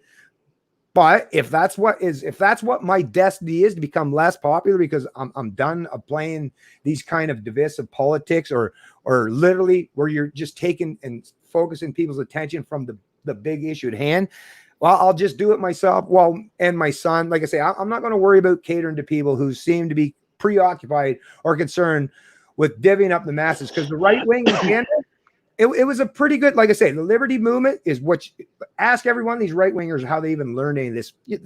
Well, if they were honest, they'd admit, oh, Bennett, because they all followed me. But now they've followed me. They've taken a lot of the people that used to follow me as well, swooped them up, and have gone in a completely different direction. So that I now have less relevance, less people watching my content, but they're all still like, oh, they're still all like doing this, but it is, once again, they're going back to left versus right. Meanwhile, like I say, rather than listen to Bennett over here saying, hey, both of those fuckers are going to screw you up no matter who gets in power, they've all focused their attention away from philosophy and the principles espoused from what libertarians mean, like personal or self-ownership, property rights. They've all pivoted completely away from that now, where I have no voice. You, most of us who are still fighting for liberty and have been here all along, have basically dwindled to the point where we're just like, it's like I'm in a tin can talking to myself now. But yet they've all managed to pull all of the people that were boisterous and vocal in their opposition to the kind of crackdowns on liberty. But once again, I don't know. To me, and I'm not a psychologist, I don't try to play those kind of games, but I can't help but wonder if that isn't the actual goal, is to keep us constantly, those of us who are actually, especially if you're competent in your knowledge and your ability to push back, the people who are gaining positions, like speaking positions or gaining popularity are, and I've listened to them and they're like, holy fuck, these guys, like they're just like 10 years ago, I knew probably double what they know. So it's like, why would you want to go backwards? To me, it's like you've been educated by a top professor in mathematics, and now you're going to forget all that knowledge that you've learned, but now you're going to go to what? Someone in grade 3 or 4 that's now going to teach you this stuff. It's like, what the fuck? You had a competent teacher, and now you're going to, I don't know. Anyways, but what's your thoughts on that, Matt? Well, I'll first address this question, then I'll give my thoughts. So I think it was something along the line of, isn't it treasonous for the government to sign up for the WHO or World Health Organization or UN? Well, first off, buddy, I think what my father's getting at is the concept of government to begin with is treasonous. So anything they do, of course, is treasonous. You got us there. Obviously, the concept of having a monopoly on the use of force, having an institution that violates human rights, but yet in the same breath enforces the upholding of human rights, it's ridiculous. The whole concept of government is treasonous. Now, and then you went on to say something as to, take it from a democratic people. Okay, take the country from a democratic society. We do not want a democratic society. Do you know if you went down to CHOP was a democratic society, because democratic society is 51% of the people control 49%. Now, would you feel well in a democratic society if all your neighbors were a bunch of left Antifas? Probably not. So we don't want democracy. We don't want a republic. We don't want government. We want freedom. We want individual rights. We want things to be simplified through 2 simple rules. You own yourself, the products of your labor, and you don't get the right to use violence only in the act of self-defense. It's very simple to understand. You can teach it to a 3-year-old, but then all of a sudden, these concepts get thrown out the door, and it makes sense they get thrown out the door after the age of being explained as a child, because, well, what do you go through? Government schools. You get used to, accustomed to raising your hand to go to the washroom. The teacher gives you all the information. She's the authority. Go to work for your employer. Same type of structuring. So we're trained to get used to authority and how governments are going to rule over us. Now, what were you saying again? Because I was going to go off from that again. Oh, well, it was, to me, especially when he says, without the citizen consent. Like when people talk like this is to me, and I keep always thinking it's clarity of fucking language. If you don't have clarity of language, you're never going to have clarity of thought. Oh yeah, you reminded me now. So what it is like you said, you're getting sick and tired of, you see the movement being corrupted, and you see, a lot of these people getting pushed to the top of the trending and their information getting out there when others are not. And we know it. You just answered your question. I answered it earlier in the thing. This is the mind control, them shutting down the true opinions and pushing forward the fake ideas. The same way you got people like Adam Kokesh running for the Libertarian Party. He doesn't get any spotlight, but yet this female fake libertarian, God bless her, but she doesn't really understand the principles of libertarianism. She gets all the platform. You got Stefan Molyneux banned. He's not allowed to speak, but yet Charlie Kirk, who's basically just a Republican with slight little libertarian values, he's not censored. He still gets to talk. So they're weeding out the effective, the ones that are truly libertarians, and they're promoting the ones who are fake libertarians in a way to corrupt the movement and to steer the libertarians back into the Republican way of mindset and getting used to government once again. And the fact that Charlie Kirk, he's allowed to talk. He can go to the White House. You know who I want to see in the White House? I want to see Roger Stone. I want to see Alex Jones at the White House. Why isn't it Charlie? Well, no, but like Trump goes on about, how he respects Roger Stone and all this type of stuff. Get the true people, because I'll tell you what, Roger Stone understands the governments are corrupt. Roger Stone understands libertarianism and all that kind of stuff. He's been in the political system for a while. Alex Jones, they're all well aware of Stefan Molyneux's videos. They understand the philosophy, but they also skate along that line of republicanism as a way to seem popular. But get these people into the White House. But I see the only people who get into the White House is, God bless them. Like, I love people like Carpe Dontum and some of these people who do the memes. But the memes are funny, but the memes are not really like libertarian principles. It's always just bashing the left, or like you say, attacking Antifa or making fun of all the hypocrisy that the left brings, but never actually highlighting the issue of getting back to the root of the problem. So I'm tired of seeing, people like David Icke and London Real and all the people that are really talking about concepts and how to actually have solutions and how to run societies. Those people are all being censored, taken off the platforms. So that makes me question anyone who is still on the platform currently. Why are they still there? You should even question me and my father. Now, maybe their motive are still leaving me and my father on the platform is because, well, we just are small at this point. But anyone, exactly, we haven't reached the masses yet. But anyone who's reaching the masses, I'm saying hundreds of thousands to million views currently on Twitter and YouTube, and who are still talking and not being censored, they are either on the chopping block to be censored any moment leading up to this election, or they're purposely being left alone because they are actually making the libertarian movement look bad, and they're milquetoast and watering it down. Yeah. Well, I mean, I don't, no offense to you, the Jesus Gonzalez, because I don't know who the hell you are. You might be just someone that's just, but like I say, I've seen your name for so long. I don't know how you could be in that mindset after all these years, because I've seen you for so long. So anyways, either way, that's the thing. To me, it's like, and when I've had this discussion with other people, like actually talking to actual people, and because I've heard other people use the whole thing with, yeah, but what good is it to go around telling people that the government is legitimate? Like you can't get rid of the state tomorrow and all. It's like, but that's not the point. The point is people are not going to make good decisions. They're not going to make wise decisions if you don't tell them the fucking truth. That, to me, that's the point. It's like, not like, here's a scenario. Let me paint a picture. Imagine living on a plantation 150 years ago in the southern states, right? And a guy saying, listen, it's not right that these people claim ownership over us, right? Like they're human beings. We're human beings. Why is it that they get to claim me as their property? That's not right. I'm a human being just like they are.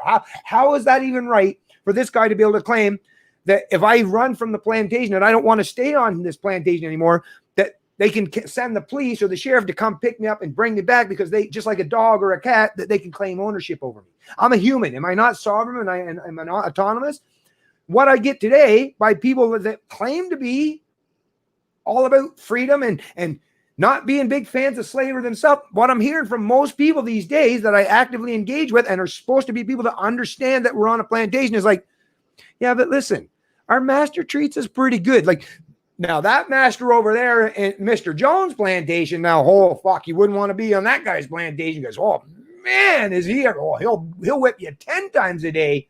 Whereas at least Mr. Smith here, he only does it once. Come on. Can you not be appreciative of the fact that we live in a free plantation as opposed to the much more oppressive plantation that Mr. Jones owns over there?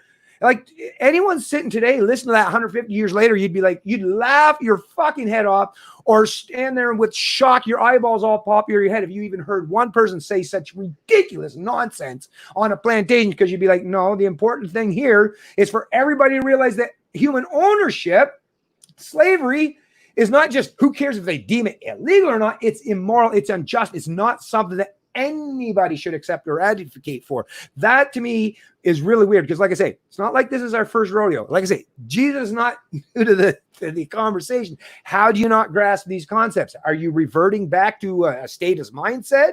Because to me, I don't know how you so I've never heard of an actual person that has broken free from the status paradigm actually reverting back to it. So my question is, why would you put forth a premise where you're advocating for statism? All you're doing is you're just going to create more areas where people are not going to have a properly developed mind.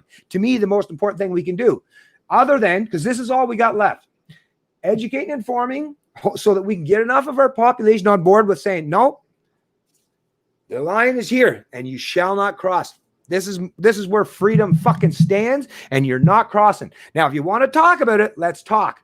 But the minute all we have left is the talking, the educate, and inform. Once all the people have destroyed any semblance of any conversation or dialogue or educate and informing, well, like Matt was alluding to earlier, the only thing that we have left is to use violence as a means to defend ourselves. And if it gets to that point, no matter if you're on the left or the right or anywhere in between, it's not going to work out beneficial to you. And then you might pretend that you can, even if you're a wealthy guy that thinks you're just going to be able to get on your yacht and go out in the middle of the ocean. Well, you live in a world, it's a big world, but it's a very well-connected world. And it's not that hard to find people, right? It's not really that difficult to find people. So I just don't understand the mindset that people have today, which is why I'm constantly frustrated and upset with people who are supposed to be helping to educate and inform, like I'm trying to do. I like I say, I don't know. But anyways, just so you know, Matt, other than Jesus, this whole time, we're an hour and 29 minutes into it now, not one other person. So it's zero now because Jesus was long gone. So how that is, I don't know. But anyways, let me get to because I want to get this stuff covered. Yeah, yeah. Okay, let me give one more thing though. Dig in. So this is going to be you might even have to. I might even take this clip from this live stream and use it in a video on my YouTube channel. But this is a video for all people in the movement right now fighting for freedom. Let me put you right on floor. Yeah. Okay. Okay.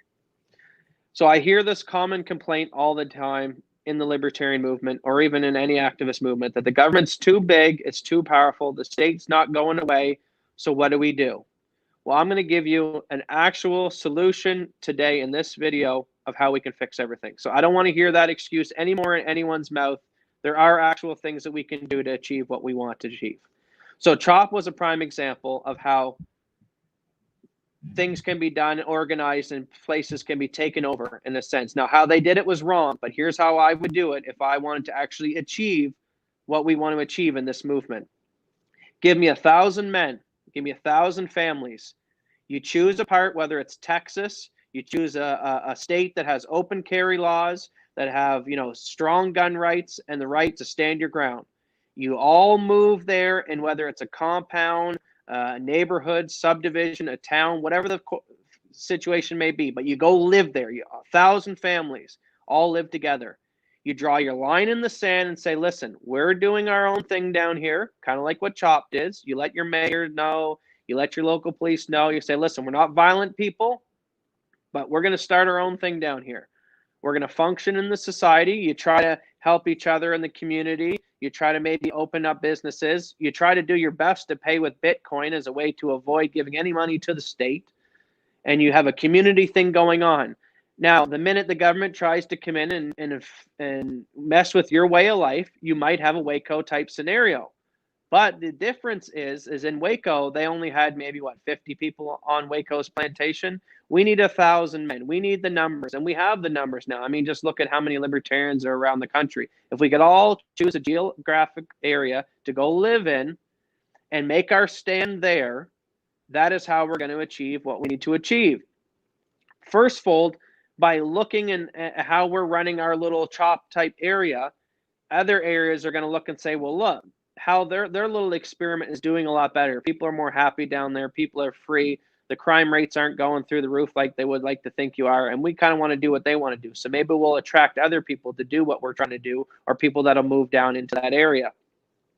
And you make your stand. If worse comes to worse and you got the government bringing in the army and you end up in a defensive shootout and you get a Waco type scenario where you're being peacefully, you're not doing anything wrong, you're just trying to live out your life, and these government agents choose to open fire on you and your family and all your kids, well, why is the Tiananmen Square photo so damaging to the communist regime? Why is it so damaging that Taiwan never celebrates that?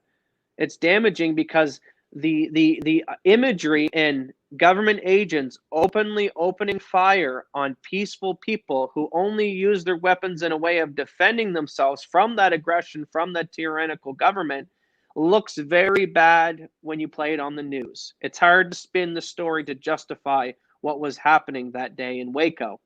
Now, how they tried to justify it back then was, well, he's in there having, with the Waco situation, well, he's in there having brides that are 16 years old. So you'd have to do this libertarian type society where you do it in such a way where you're not violating anything on the fringe that might seem taboo, to give the reason for a government to come in and try to spin the narrative that this is a rightful cause to come in there and shoot you guys.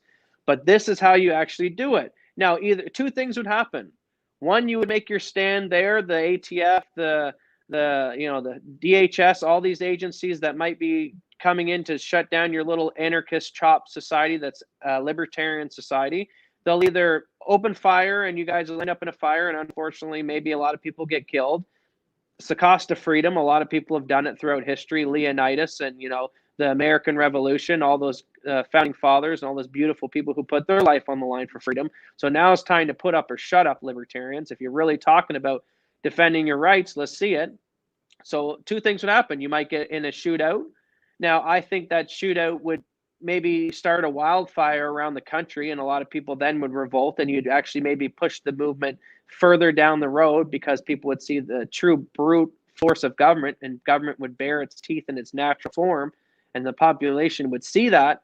Or you would have what I think would happen, which is what I see happen a lot, including with the Bundy situation or with any other kind of armed protest groups, is the police would back down. There would be negotiations and they would back down. And they would probably back down and they would try every single day to maybe pick on those individuals or try to find any way to infiltrate the movement or to make them take them down from the inside. But if we were vigilant and not allowed that to happen and they stood down, that would also send a message to all the people around the world that, hey, look, if you have guns and you're being peaceful, but you're willing to exercise them against government and only defensive measures, then government will stand down. And that would also send a message. And I think that was the greatest thing that happened with the CHOP movement, although I think it was synthetic, and I think the local police departments allowed it to happen. And you know, but I think it did red pill a bunch of people that, yeah, it's not that hard to take over a portion of land. The police only are a certain small percentage of the population, that even if you include all of America's military, all of America's police, we still outnumber them tenfold. And if people are willing to make a stand for freedom, we would win in the end.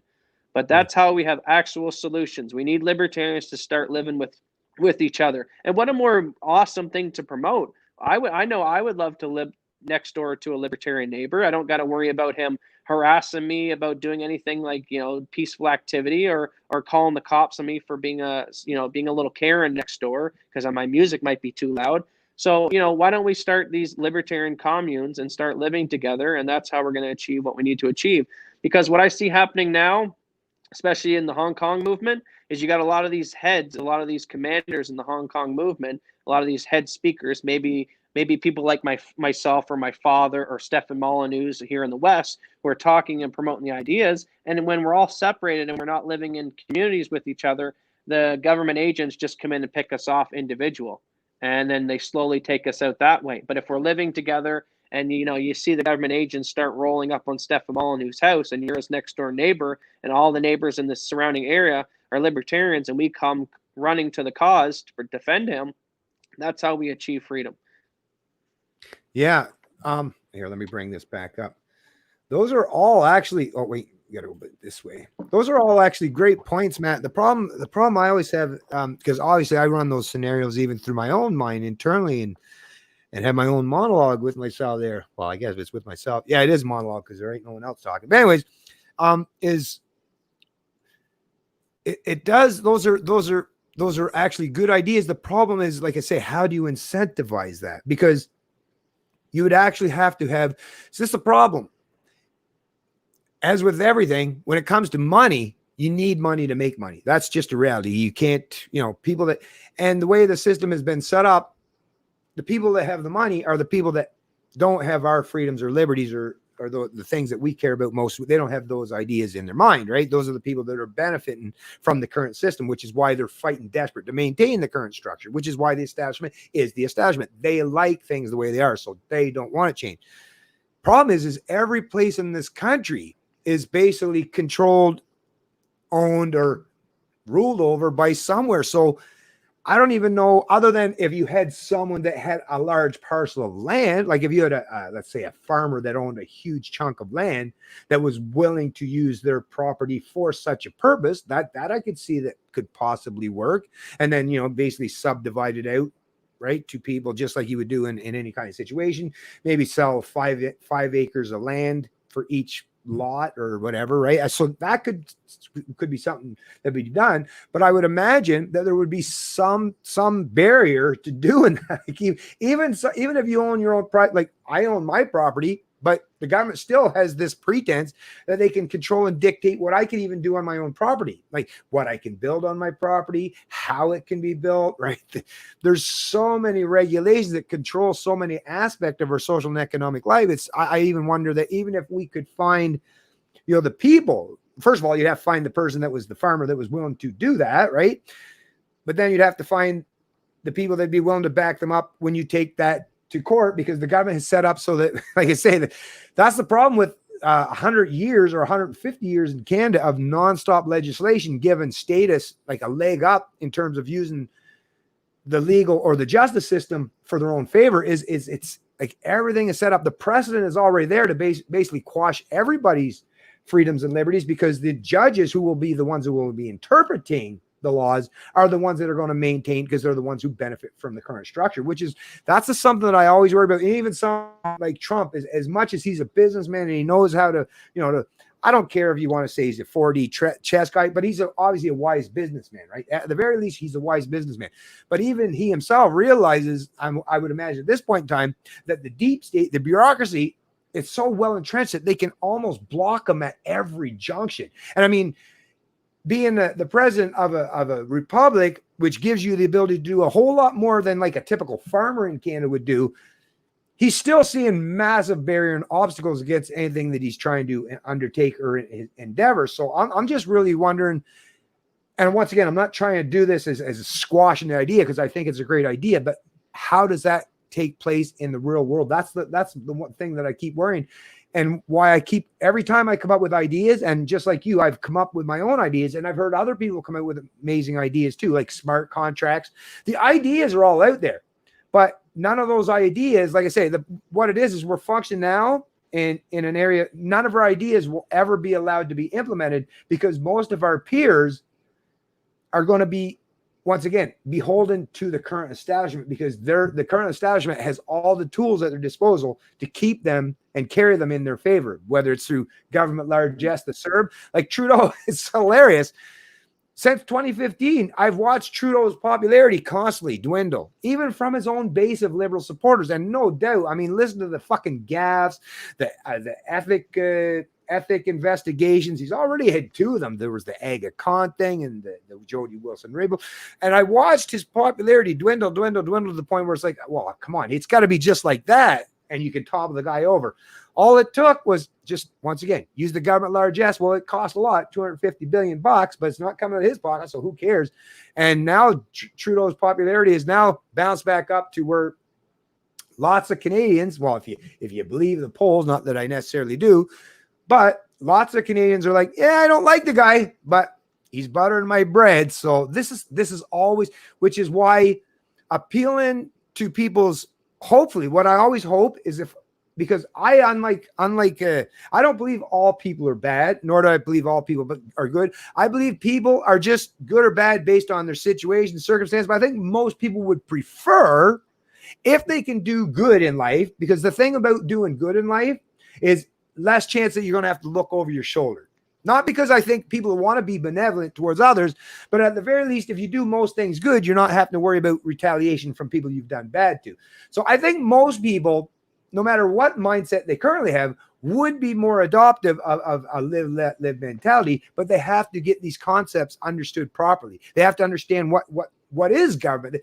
And until you get them up to speed and understand these massive concepts or ideas, then I just don't know how you get to the point where you get the policy, which is why I realize I can't imagine whether it's through the Greco days or the Roman days, or even when England was the most dominant empire on the planet. I can't imagine there weren't intellectual giants and geniuses that have thought of these things, and there were, right?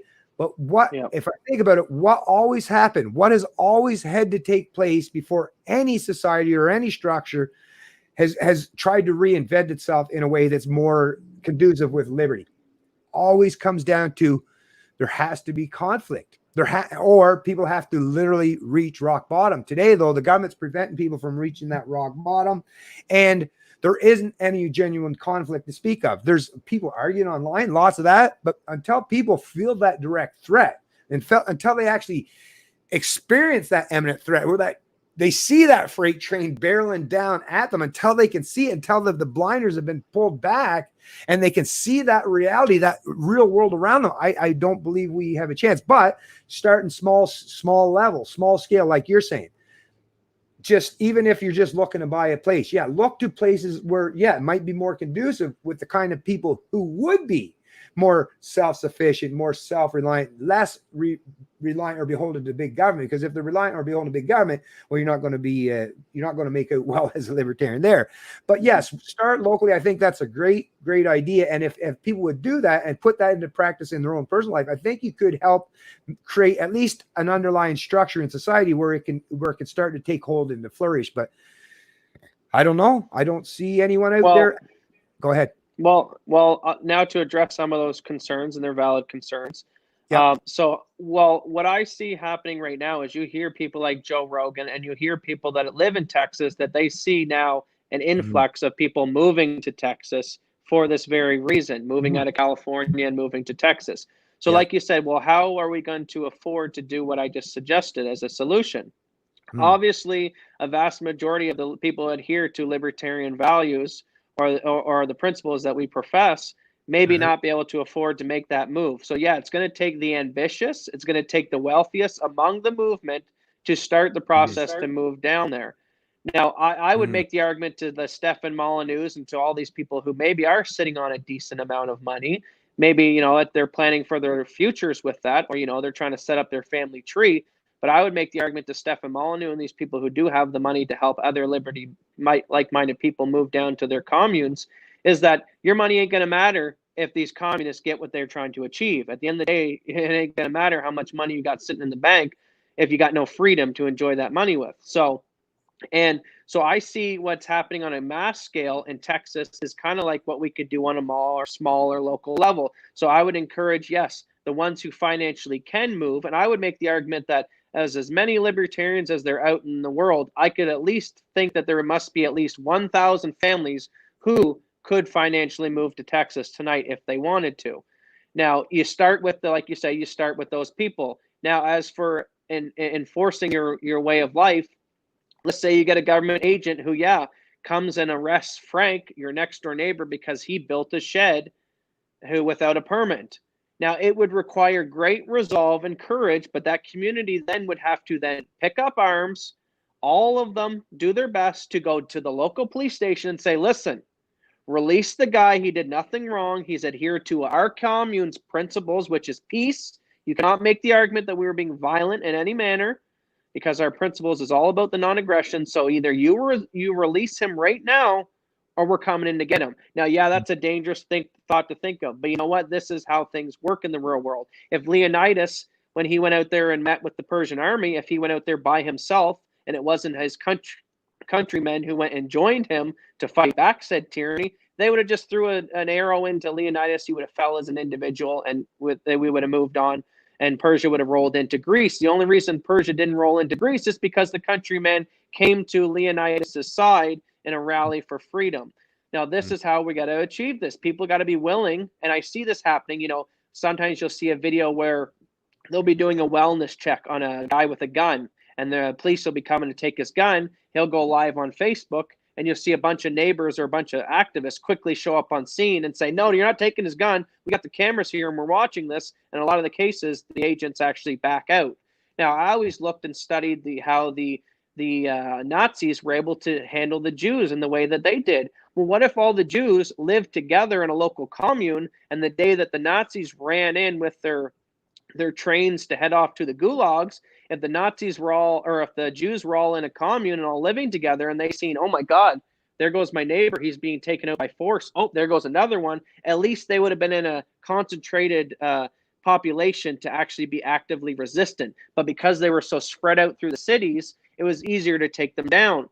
And that's what's going to happen with the libertarian movement. Don't think you're safe, Alex Jones. Don't think you're safe, Stefan Molyneux. When they actually bring in tyranny and they actually bare their teeth, you guys will all be round up, arrested, and black bagged the same way they do in China and Hong Kong to those guys who are rallying for freedom, who are dangerous with their voices. So don't wait for the opportunity to when you're in your home and you're going to make the stand at the door, because you know what? They'll outnumber you and they'll just kill you as an individual, and the status you live next to won't be there to defend you. We must live together in communities. We must put ourselves together the same way the Greeks put themselves together and rallied around their principles, the same way the Americans came to the cause that day and fought against the British. It's time for the Americans to once again move together, whether it's Texas, whether it's yeah, these libertarians who do have the money to buy some land, to start the first few 10 homes, and then to slowly, even if you got to adhere to the status values until you get the numbers, do that. Be a little status until you get the full 1,000 families. But once you got the numbers, put your line in the sand. But if this is not done, and if my solution is not offered, is not taken into consideration, what you're going to see on a mass scale is tyranny slowly seep in every single day. Our rights will continue to get violated, and we will be picked off one by one, individually. The same way Stefan Molyneux got taken off Twitter, and same way Alex Jones getting taken off Twitter. If they can take them off Twitter, you know what? They can black bag them and probably arrest them and call them a racist and white supremacist, and this is why they're being held in jail. And if people aren't willing to go and protect these people and defend them, even with the use of force potentially, then we're all just going to get picked off the same way the Jews got picked off in Nazi Germany. Yeah. Well, I like your idea. The only thing is that because you're referencing America, like, put it this way, Canada, no, I would never try this in Canada because we don't have the right to self-defense and we don't have the right to bear arms. So the minute you went outside your property with your AR-15 or whatever weapon in Canada, you're facing 10 plus years in maximum security prison for brandishing a firearm. So yeah, in Canada, there's a lot more risk to try this experiment because just the fact in bearing your arms, forget the act of being peacefully bearing them, will get you put in jail for 10 plus years in prison. But at least in Texas or in these open carry states, if you got a couple hundred men all standing around with their weapons bearing them, which at that point is still legal, saying, officers, leave this man's property. He hasn't done anything. We're here to defend him. You're not going to take his guns. You're not going to take him for a wellness check. You're not going to take him to jail because he built a property without a permit. I don't think so. There's more room there for what is happening to be legal. Also, I would hope that the local police in Texas and just the fact of Texas and their culture and heritage would be more susceptible to revolutionaries or militia groups pushing back against government the same way living in Canada, a more socialist country, your neighbor might not be so adhered to supporting you in those endeavors. Yeah, I know. But the thing is, as Canadians, we have, I mean, if I had a dual citizenship, we'll put it this way. If there was a chance, and me and your mother have talked about this already anyways, and actually Texas is the place that if we do decide, we have not yet fully decided because, as a Canadian, I don't like to give up. I prefer if I could stay and fight. But if it gets to the point where you realize that it's a losing battle and all you're doing is, I don't know, the safe face, like, there's a difference between being courageous and stupid, right? I mean, courageous is standing up against a bully and looking at him like, I got a chance. It would be like if the British Army was rolling in and that they had a bunch of patriots coming together in Boston. Would you really want to stay in Philadelphia or some other state knowing that, hey, I'm just here in my house, I might get picked off while the redcoats roll in through these forests? You better start heading to where the numbers are and where you can make an active resistance. Yeah. But what I was thinking when you're talking about that is actually, and in particular Atlantic Canada, because that's obviously the place that I know best, in particular jurisdictions such as where my house is, actually, these are the areas, believe it or not, and because of the demographics, most baby boomers are basically in the big cities. A lot of them, no offense to every one of them, but a lot of them have, got themselves cozy jobs with the government, right? But the people that you find in these communities, these small rural communities where I am, is mostly, I would suggest, like the silent or the greater generation. People are getting way older in their years, or some of the later, like the much older boomers that have long since retired and just, living out the rest of their time in their communities. And then after that, it's what few stragglers are left over in Gen X and on down that have somehow managed to find a way to carve out a little space where they can actually stay in those jurisdictions, right? Very few of them that actually have done that. A lot of them, as you know, have had to travel elsewhere for jobs and occupations because there's not much in terms of work and employment in these places. But what I'm thinking, though, is because the demographic divide, and with the older people definitely, I mean, they're getting quite on in their years in some of these communities, and the change, the shift is definitely happening much quicker than a lot of other places.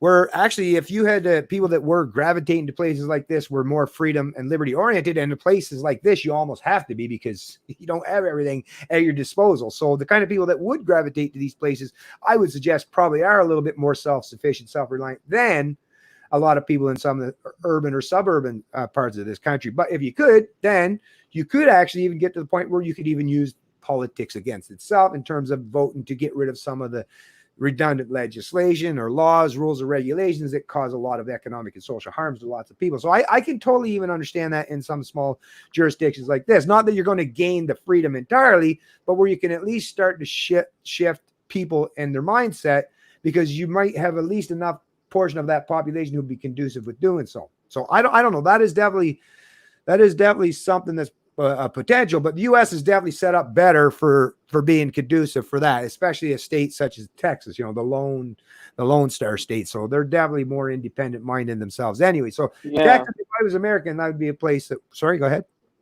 Yeah, because like you're saying, in America, you have a right to bear arms. You have the Second Amendment right in America across the entire country.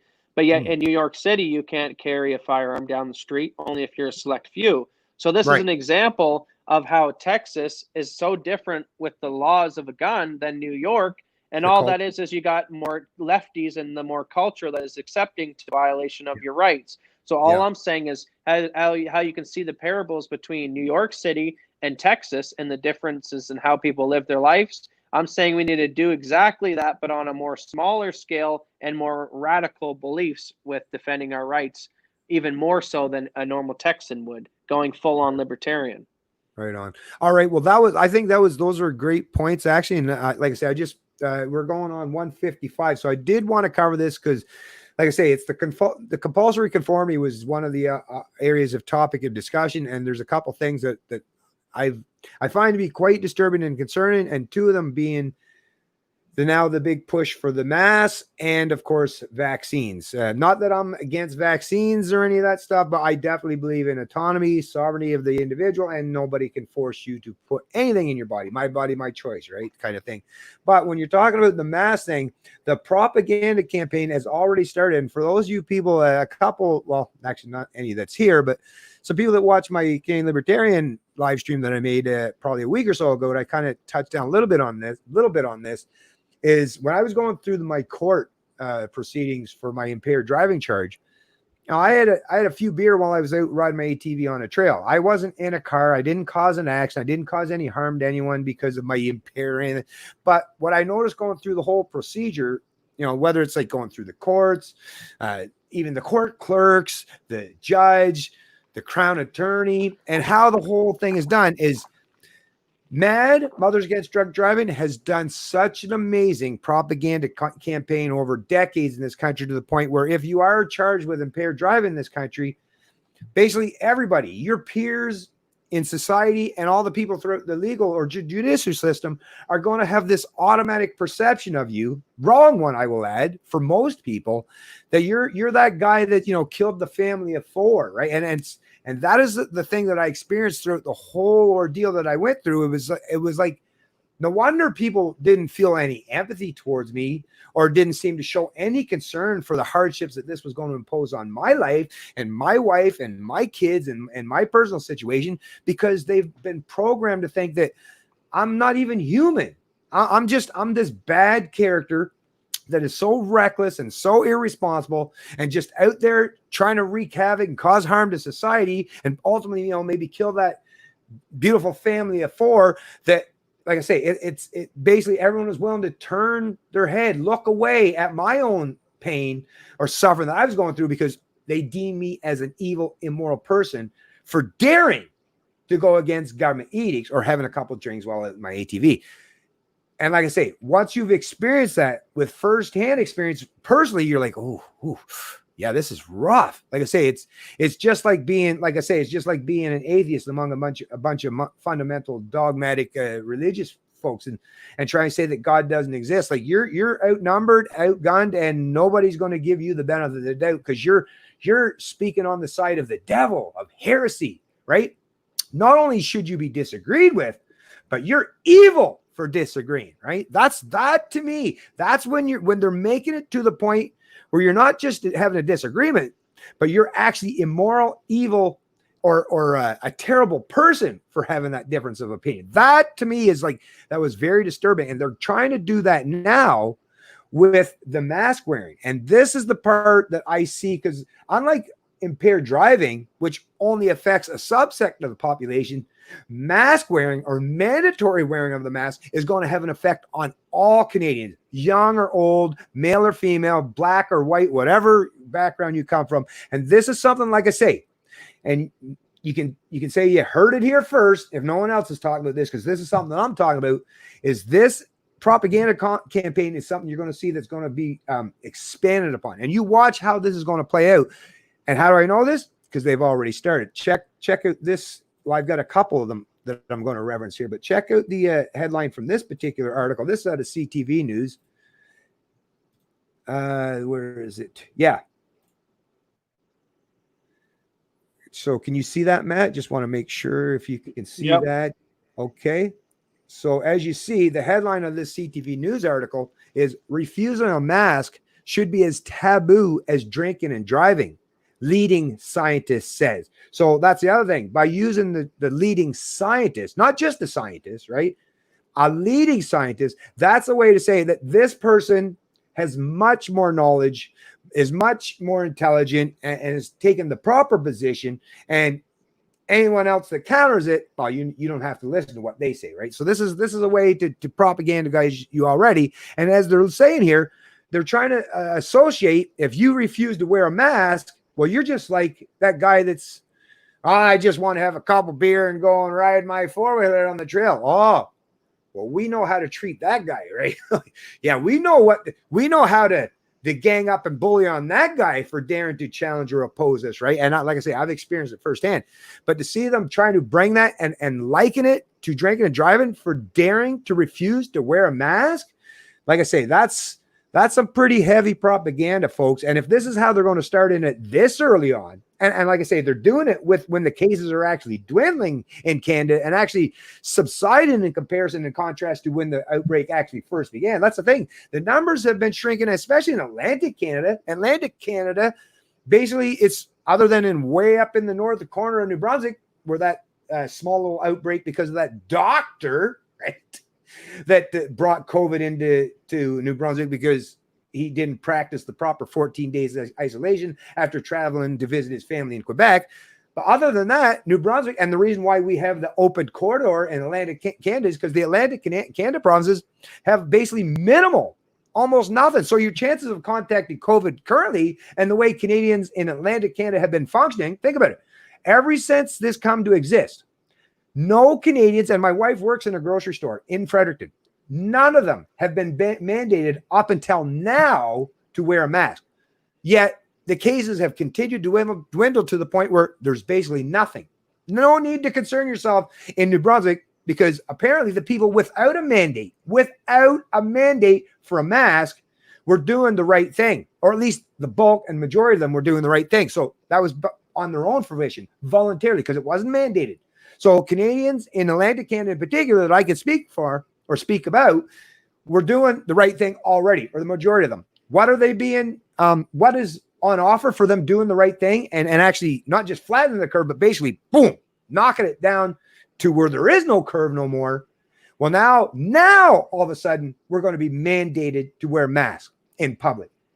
Now, I ask you, no matter what side of the political spectrum or divide that you fall on, where in the fuck does it make sense that after you've already basically beaten the virus by voluntary means, by people doing the right thing, by the voluntary choice, where does it make sense now that it's basically dwindled to next to nothing to now start mandating wearing masks? It doesn't make one bit of sense.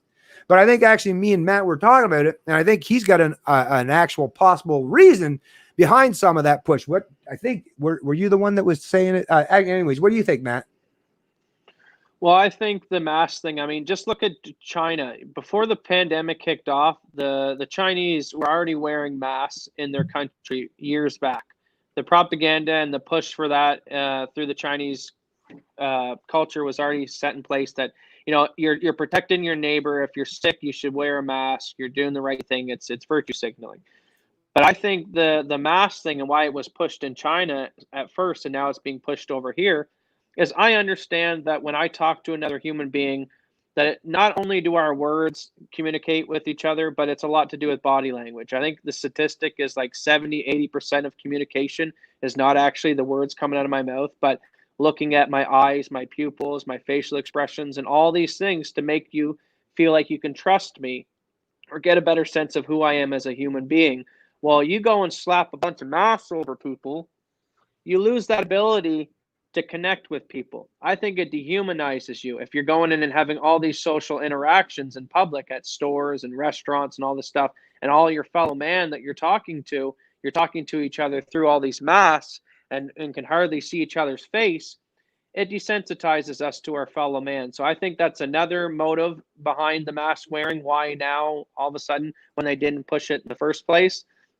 I think first it was they didn't want to come too hard on us at first. So first it was, separate, stay in your house, which all the other leading scientists, I like to say leading scientists, all the other leading scientists say that the worst thing you can do for your immune system is to isolate yourself, stay inside, and do not go into the sun or do not get yourself susceptible to some germs and contact with germs throughout the run of your day to help build your immune system. They want to talk about vaccines, but yet we know through COVID that majority of these people, by their own numbers, 90-something% of them who are fine after the disease, and they do so without a vaccine currently. Mhm. So if 90% of people are recovering from COVID currently without a mandatory vaccine in place, why the hell do we need a vaccine if most people are coming from COVID and curing from it without a vaccine?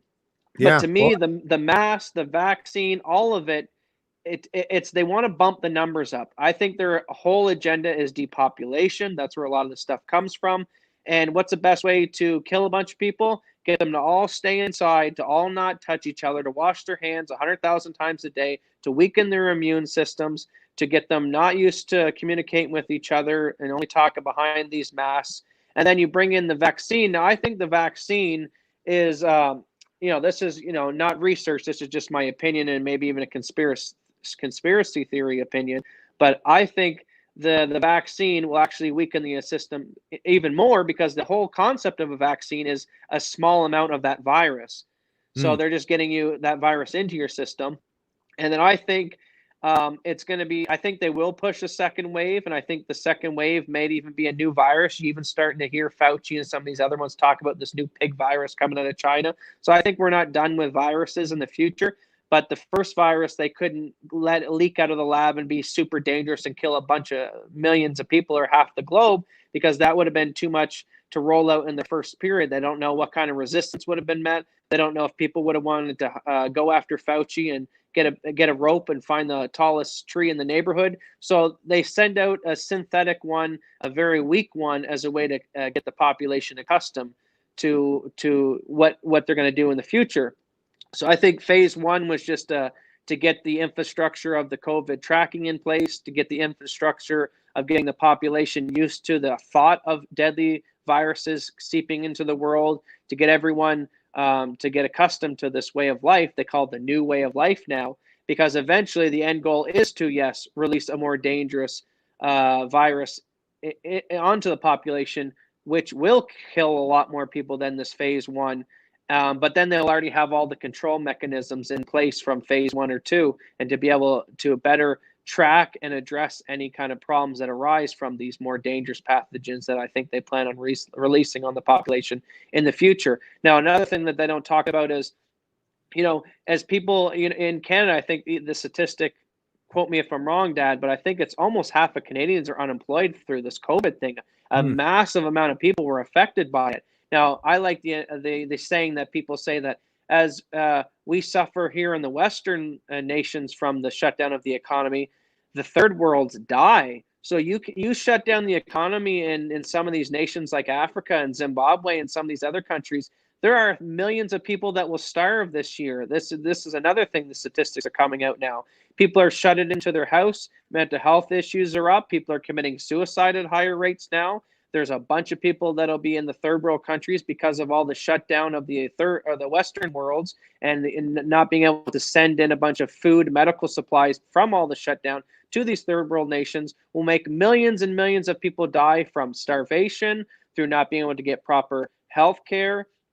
And think of all the people who weren't in the hospitals that could have been in the hospitals because they were all emptied out for COVID, and who died because they didn't get medical treatment. Their procedures were pushed down the road. There were people that were waiting online to get cancer taken out and had to get those dates pushed down the road because of COVID.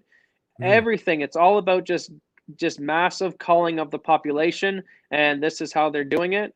And also, best thing about any kind of viral diseases is they tend to spike in the fall and in the winter. We now know through science that viruses and colds don't do too well under the heat and in the summer months. So what also happens in the fall? Well, that's the 2020 election, the perfect time they can prime us for phase 2.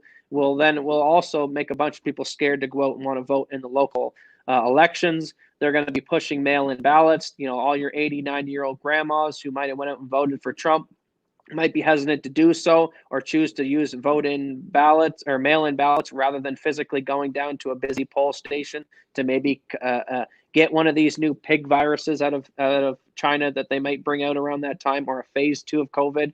And, you know, the end goal, everything you see today is all about winning the 2020 election. It all stems down to that, because if they can get their people in place, then all their crimes will be covered up. Their plans will continue to go forward, and they'll be able to continue to push their authoritarian agenda.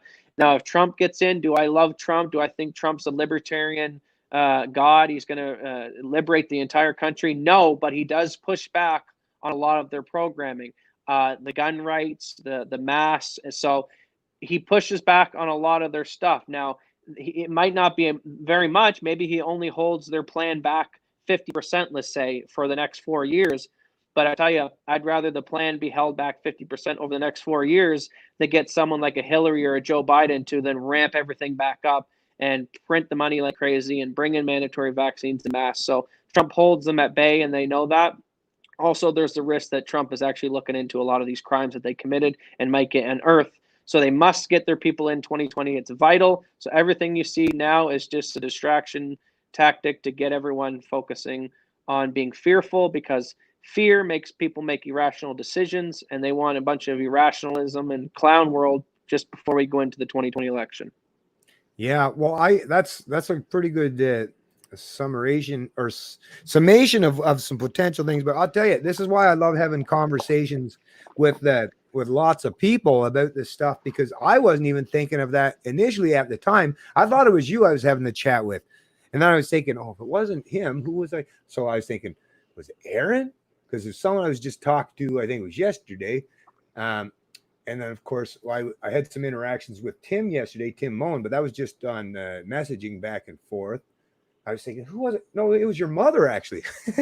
Because when we were talking about this stuff too, right? And she actually brought up like right away. It's just right off the top of her head. So I was like, oh, actually, you know, that actually seems like a pretty plausible explanation, actually. Once again, hypothetical. I don't know. I don't have any inside information. But if you remember early on, actually, let's just bring us both back on here. One sec here. If you remember early on, Canada shipped out a bunch of, we didn't have a whole lot of stockpile to begin with, but Canada shipped out what little bit of masks that we had very early on to China, because China apparently had a shortage of masks. So Canada, what little they had, apparently shipped a bunch of them out to China, I guess, on the hopes that we'd be able to get it back. Anyways, once it started coming to the West and all these Western countries, the outbreak actually started taking place in all the Western countries. Well, now and because most of the manufacturers for these masks are in China, now the West everyone's calling up all their manufacturers in China, and we're going to need to pump up the supply of masks here, because we're going to need a whole lot of masks. And of course, who gets first, right? Well, of course, America has a lot of power, a lot of clout. If they want masks, they're going to get their masks. They get priority over, a whole lot of other people. Anyways, from what I gather, based on the news, is Canada was basically, we got a lot more powerful nations that are demanding they want the masks, and sorry, you just don't have the same kind of power as some of these other G7 or G20 countries has. So Canada was a little bit late to getting some of their masks. So I can't help but think probably wouldn't be a good idea to mandate mask wearing when there's no mask for anybody to wear, right? That probably wouldn't do good. The optics would look really, really bad if your authoritarian mommy or daddy said, you got to put on your mask. Okay, but I don't have any mask. Well, okay, well then doesn't that sound kind of stupid? Tell me I got to wear a mask and you got no mask? Yeah, it sounds really stupid. But now, right now, months later, maybe they've got their stockpile. Maybe they actually, Trudeau government, maybe they overspent, maybe they overbought, right? Maybe they got a shitload of these masks now. It's like, God damn it. We spent millions and $1 million on all these masks, and you know what? The cases have nothing but dwindling. Nobody fucking needs a mask barely anymore. Well, small, obviously, the doctors and nurses and people in those positions, right? In the medical fields, right? But I would imagine, like, damn it, we're sitting on a proverbial gold mine of masks here. So what are we going to do with them? Hey, wait a minute. If we mandate that everyone wears, I don't know. Once again, it's just a thought experiment, right? But it was actually when your mother said that's like, you know what? And actually, that is an incentive structure where people might choose to do that. And once again, nothing conspiratorial about it. It's just like, yeah, it's government incentive at the end of the day is, yeah, they break your leg and hand you the crutch. Well, here, well, we got all these masks, right? And not necessarily sure that Canadians will voluntarily choose because they're also, even with those polls that they put out there, even the polls are suggesting that a substantial portion of the population saying, no, I'm not going to wear a mask, right? So, and they probably observed it in their own personal life when they go out there that shit, there's a lot of people who aren't wearing masks. God damn it, how are we going to get these people to wear these masks? We got a whole lot of masks. Well, I know how. Let's mandate them. Oh, and on the flip side of that, we can, we can have an extra layer, a redundant layer of, you can't sue the corporation or you can't, right? So I'm thinking that it's actually incentivized. The structure is so incentivized that people are going to want to be enticed into supporting these kind of mandates for once again, because government has incentivized that kind of structure for whether it's the businesses that are going to produce it, right? Same with hand sanitizer. Now you've converted it, like, what was it? The Irving or was it not the Irvings? No, it was a brewery down in St. John. They've converted now to hand.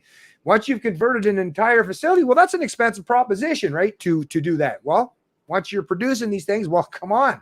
Just like in any program, well, we're going to want to keep this going. We're going to want to keep don't want to after we've gone to all the trouble of converting and transitioning all these facilities to function to produce these things. Well, don't let a perfect good opportunity go to waste, right? So that's, to me, it's once again, without even get into any conspiracies, it just seems that the incentive structure is once again, allowing government to mandate, whether it's to benefit people in the economic world, like corporations or people in government, or once again, to keep lawsuits at bay. There's all kinds of incentive structures why people might be willing to accept and adopt mandated masks. But the problem is, once again, every time you accept yet another mandate from government, even if you can find some way in your life that you might benefit from it, once again, that's the part that Christianity that used to have is not just the importance of the individual, but you have to care about other people as well. And this is the problem. There doesn't seem to be any empathy. And that's the problem with people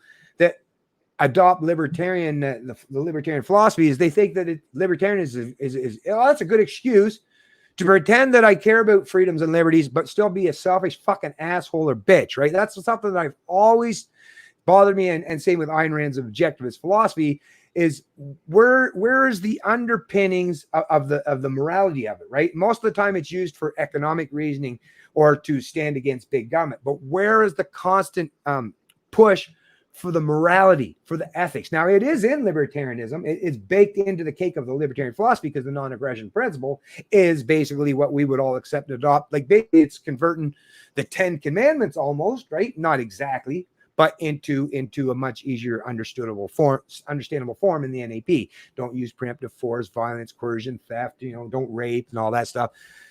But like I say, it just seems to me that these mandates are going to be accepted and adopted by people because the government is going to set it up so that it's going to incentivize people to want to accept and adopt it. Like I say, a business owner, a corporation, I can imagine if you're the CEO of Sobeys or Empire, the company that owns all of those things, or Loblaws or what's the other one? What's the other big one in Canada? anyways, these big corporations like, well, at least we won't have to worry about customers suing us, right? Because we're doing all these things. It's laying political cover or fodder to an encroachment, a further encroachment on our freedoms and liberties. But I think a lot of people accept it because they're being incentivized to accept it. All right. Well, let's cover a few more things and wrap it up. Yeah. We're Let already me 2 minutes, 2 hours, yeah. 20 in.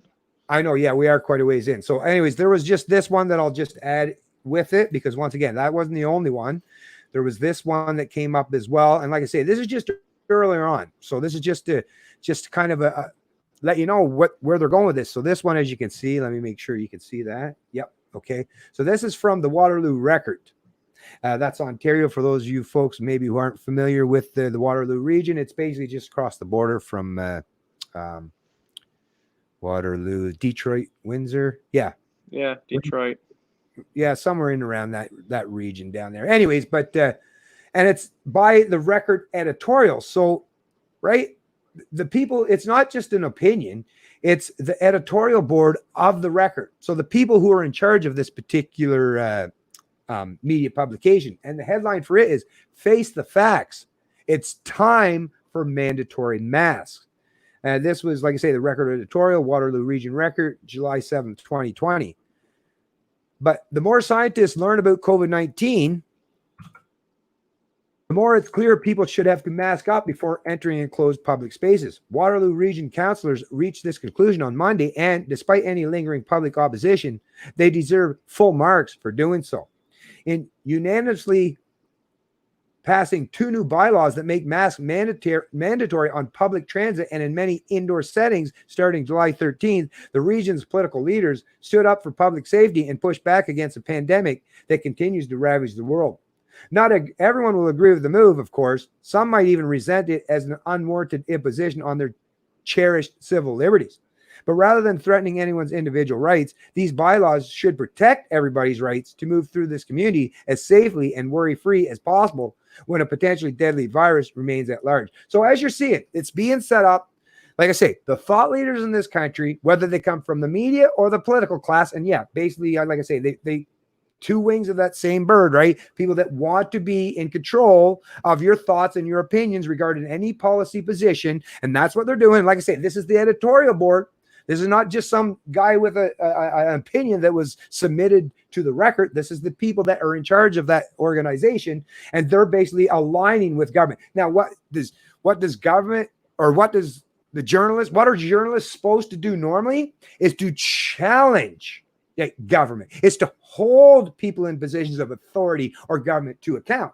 In this case, they're just basically becoming the propagandist arm, and they're making it seem like as if they're doing it to protect your freedoms. Oh, no. It's not that they're taking away your freedoms. Oh, just ignore that reality. But we're going to make sure that we're going to subject your opinion and use the editorial board because we're much wiser than you. So conform your own opinion. Forget about 2 + 2 is 4. I'm telling you 2 + 2 is 5, and I am a much smarter, wiser person. I'm on the editorial board. So forget about what you think. 2 + 2 is really 5, and you better believe it. That's what I'm taking from that. Well, what's scary for me is I'd encourage everyone after this video is done right now to go on YouTube and Google and watch the video of the Milgram experiment. The Milgram experiment is where they had a doctor have, he had one person in one room and another person in another room. The one person was told that the other person in the other room was set up on, had electrical charges stuck to them. And they were going to ask a bunch of questions to the patient. And if the patient got it wrong, then the other patient could flip a switch and electrocute them. I'm butchering explaining the experiment, but go watch the video. It's mind-opening.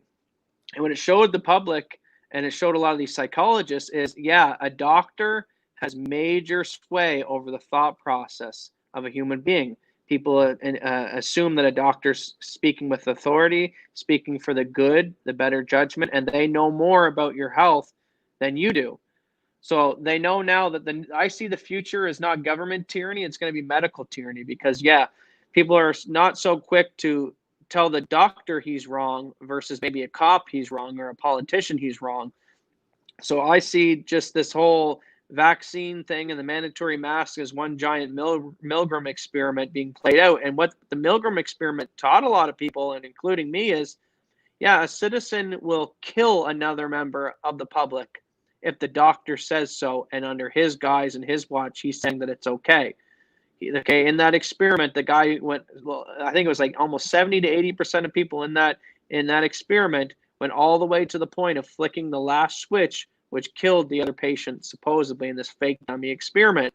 So what that showed me is, yeah, if you're living in these countries or these places like Waterloo region stuff, where maybe a majority of the population there is okay with mandatory masks, that if they, you've seen your neighbor being taken out by police and ambulance, and you told the person, oh, sorry, well, he has COVID and he's refusing to isolate. He's putting the public at danger and his family at danger. This is why we're taking him away. And then you get wished away into who knows what, a concentration camp, a medical hospital wing where they deem you as an extremist or someone who's anti-vax or whatever the case may be. This is where a lot of the new tyranny is going to come from medical tyranny, because yes, people are very awake to the point of government's corrupt, politicians are corrupt, police are now corrupt. So now they're going to move on to the doctors, because doctors have more trust with the public than politicians and police officers. So that's, I see where they shifted it now now we're heading into medical tyranny, because that's a way more effective way to communicate their ideas to the public rather than through politicians and policemen. All right. Good one, Matt. And yeah, I see that. Yeah, 2.5. So I'm going to try to rip through these real quick here. Okay. Because there are a bunch I do want to definitely get to. So the other thing, of course, with mandating, right? And this is another thing. And I'm glad to see a lady's been, or actually, is it a guy? Goes by the name of Angel anyways. That's been communicating with me back and forth on my social media pages. And I'll share this as well. So let me bring this up. Okay. So this is happening in Canada, and actually he or she, I'm not sure, like I say, because with the name Angel, I'm not 100% sure. But anyways, also sent me a link to the PDF file. And if I remember, I'll try to place that in the link in the description of this stream as well as this, is they're suing the actual federal government, or is it a couple provincial government? Anyways, there's a class action or a lawsuit taking place for any of these kind of mandates. And I'm really proud to see that at least some Canadians are willing to challenge these kind of mandates in the courts. Not 100% sure how successful they're going to be, because once again, we're living in an era where there's a lot of activist judges who will seemingly conform and align with interpreting these laws on the book in a way that's most suitable for government and less suitable for the freedoms of the citizens of the country. But anyways, as you see, they're called Vaccine Choice Canada is the name of this organization. And VCC announces legal action. Sorry about that. Click here to donate. So you can click on this if you do choose that you want to help donate to their legal challenge fund, because it's definitely going to be an expensive proposition to take the government to court over such a mandate. But Vaccine Choice Canada, sorry, just one sec,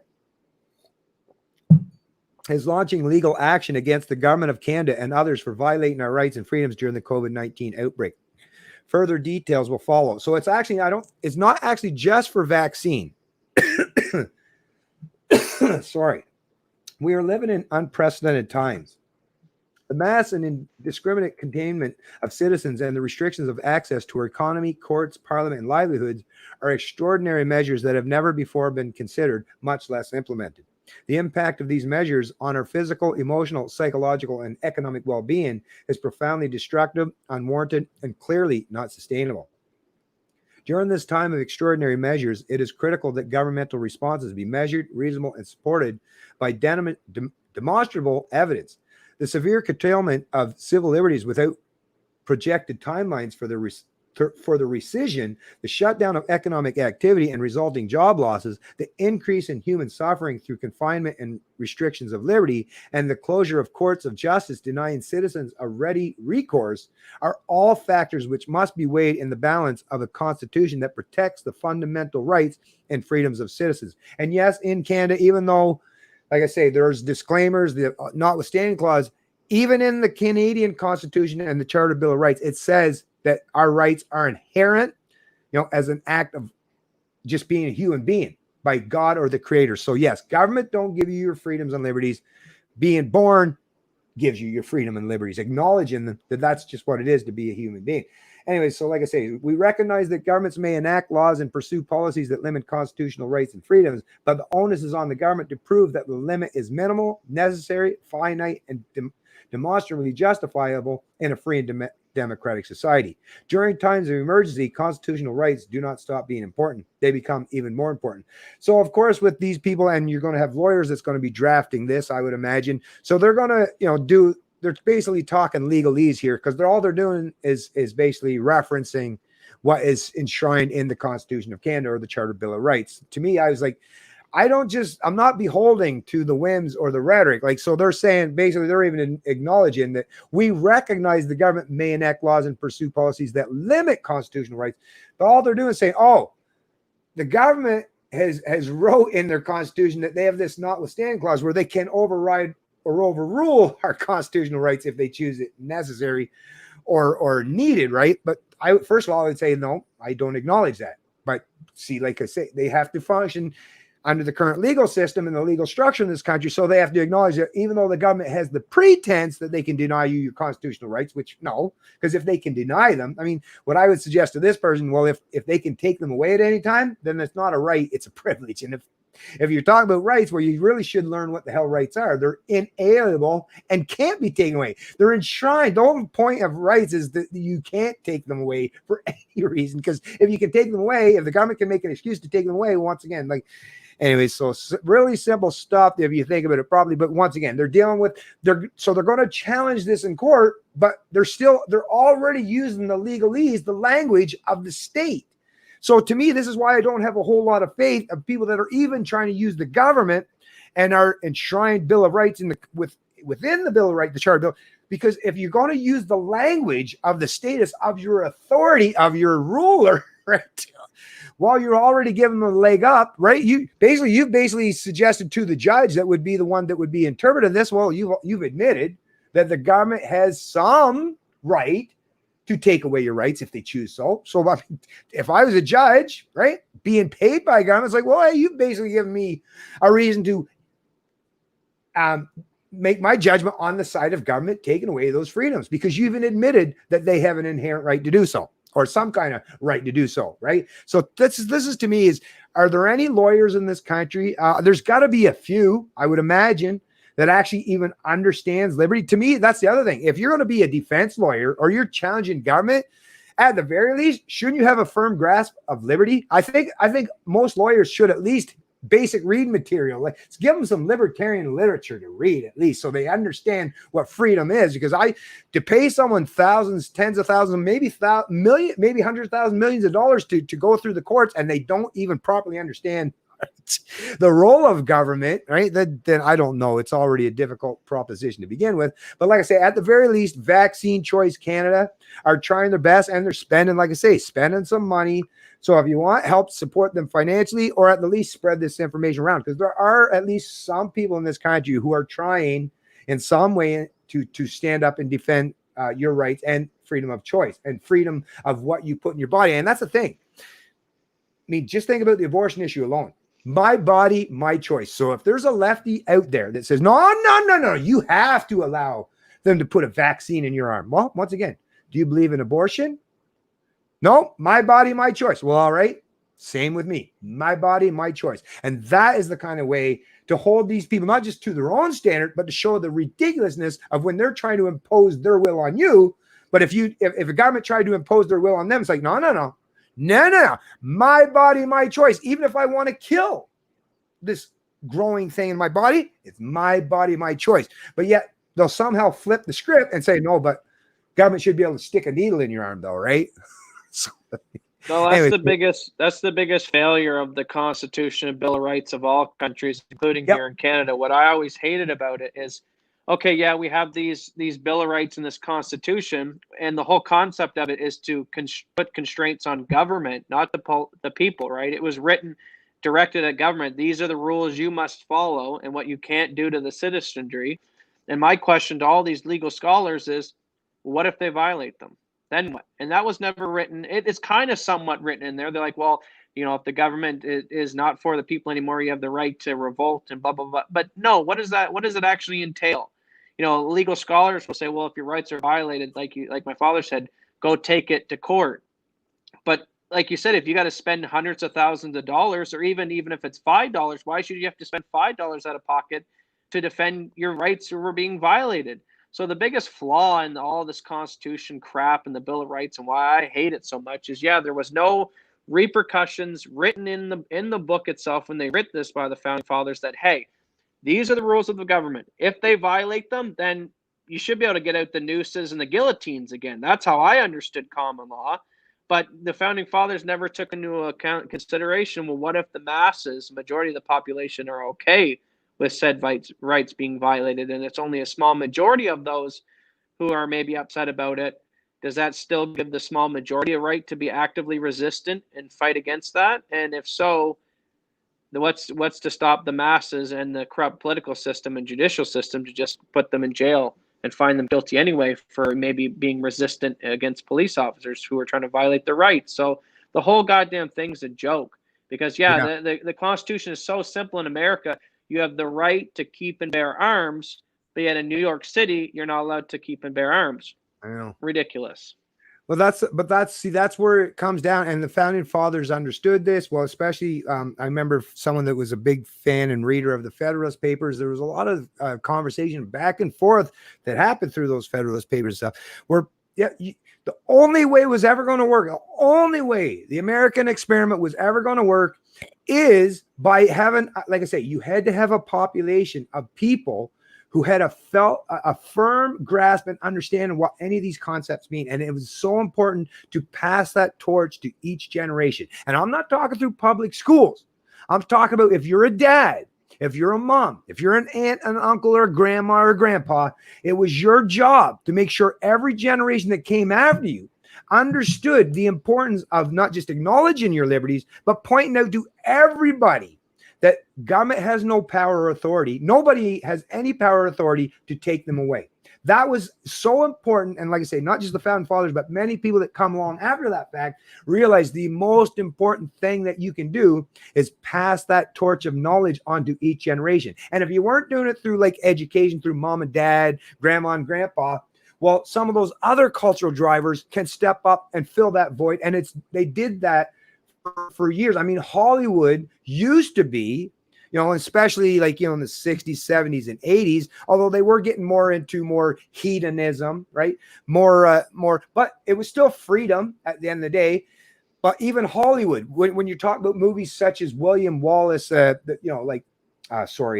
Braveheart, or The Patriot, Mel Gibson. Once again, he always loved playing those roles anyways, but lots of those movies gave the American people life today, even though they didn't learn this through the education system per se, or maybe grandpa didn't teach them the proper important fundamentals of liberty. Well, they were getting these premises, these ideas through the cultural drivers in the arts and entertainment.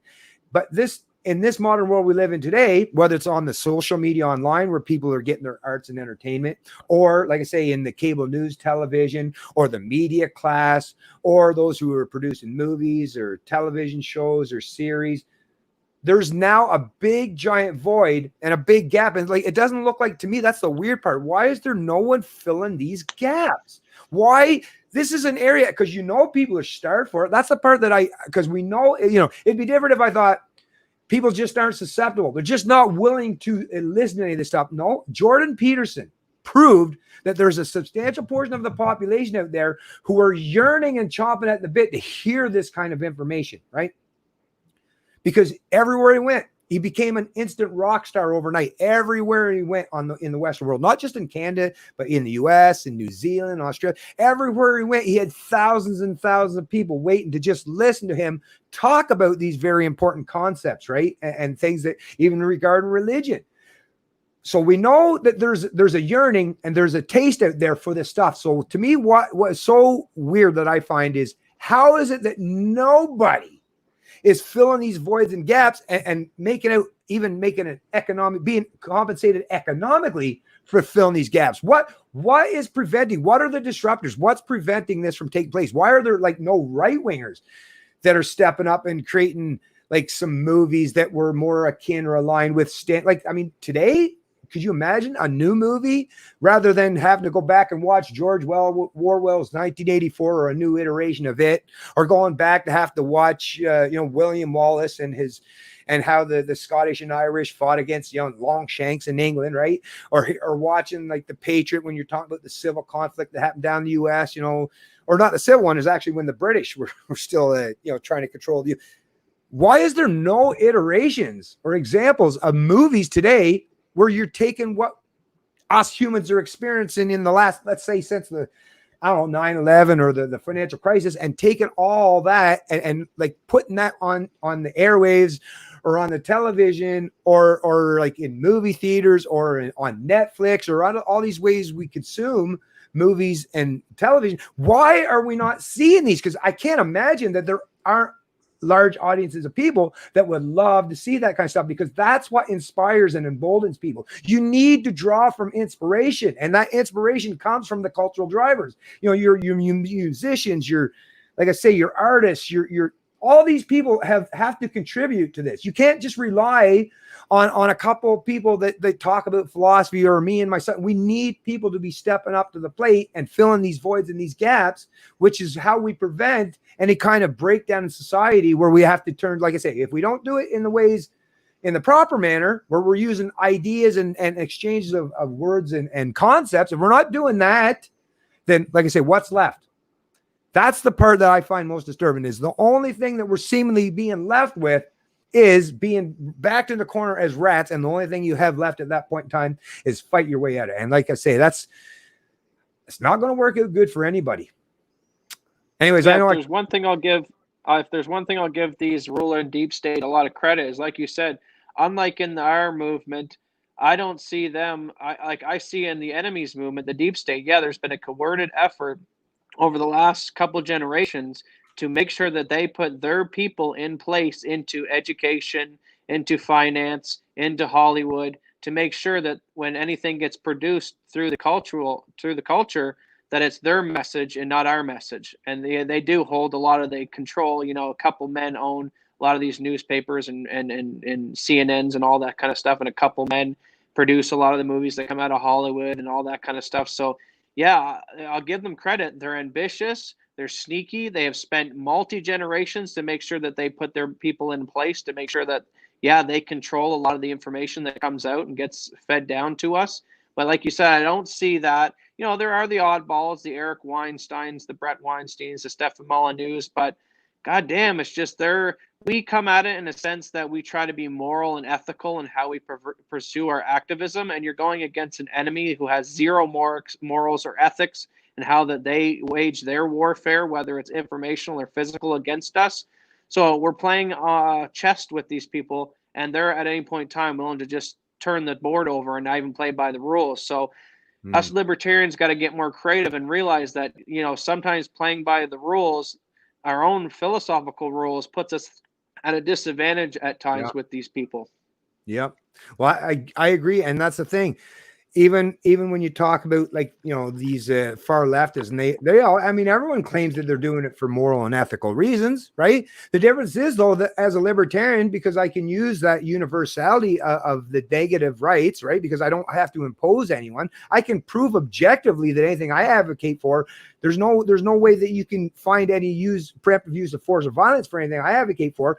But the lefties, even though they try to claim the moral stance, like even if they say, oh, I want universal basic income because I hate to see people suffer or whatever, right? Well, okay, once again, they can't get from point A to B without some contradiction rising, because you can't suggest that you have empathy for people who are suffering and saying that, oh, if I steal from people, that's going to make them better or help them in some way. Well, maybe some people, but the people you stole from. So once again, there's no way to get from, whereas a libertarian, you can make that not just the philosophical argument, but you can actually make the pragmatic and universal consistent argument that what I'm advocating for is not only true, but look, I can show you how I can get from point A to B without having to use any force or violence. But once again, it doesn't work. Why? Because humans still to this day, as much as the intellect still is a driving force for a lot of endeavors, the left knows how to appeal to this. That's where the left got you. And if the left gets you here, and because we all are human beings, we all have, we all have emotions, and they know how to play on those emotions. And boy, are they ever good at it, which is, like I say, the right is getting their proverbial ass handed to them on a continuing ongoing basis these days. And to me, they don't even seem to be willing to step up and try a new way. To me, what the right, and I've said this before, is it seems like the only thing that they're going to learn, I guess, and maybe that might be the only thing that'll help them, is you better start adopting the tactics of the left, because they're kicking your ass, right? So that's what I was just going to say. The government has force on the table. Obviously, they use it to enforce a lot of their tyrannical policies and laws. And as you can see, the left is using force. They have force on the table, the way that they attack a lot of these protesters, Trump supporters, and the way they burn down police stations and attack the police. But yet, you see the libertarians, or those who tend to be on the right, who never want to put force on the equation, because they say, we can't, it's immoral, and it is. Only defensive force is legitimate force. But in those areas, and when you see the police rolling in on these right-wingers to stop them from protesting, a lot of them cuck and they move out the way and they adhere to the police values or the police's orders, or they give in to the edicts of the mandatory masks or the mandatory vaccines and all that stuff, and they don't put force on the table. And at that point, I would argue to these right-wingers that at that point you are using self-defense force. You're not the one coming after, it's we're always going to be at a disadvantage if the government's putting force on the table, the left's putting force on the table, and then the right doesn't even talk about it. Mm-hmm. And if you do, you get labeled as, well, a domestic terrorist and extremist. But yet Antifa can go run awry and literally take down a whole area of Seattle and own it for a couple weeks. But if a right-wing militia ever tried something like that, well, goddamn, they'd bring the whole goddamn army and probably try to burn the building down like Waco. So why is there the difference in force and tactics? Now, some people will make the argument, well, how come you'll see a video of a bunch of open carry white guys and the police don't bother them? And that's only because police take strategic decisions, right? If they're outnumbered, they don't want to start a fight, especially if they're going to look on the wrong side of that fight in the media and how they spin it. But we're at a disadvantage if we're going to play on their table and their rules. But we should wrap this up soon.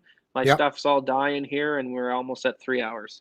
Yeah, no, for sure, man. No, I think this was good anyways. Like I say, I had a couple other small things, but we'll worry about that maybe another time, because it's more into the economics, and I kind of want to expand on that a little bit. But I really appreciate the chat we had. I found it odd, though, like I say, we didn't have anyone join in. It seems weird. Hopefully people will watch it after the fact. Like, I'll share it around to my other social media pages, which I actually did.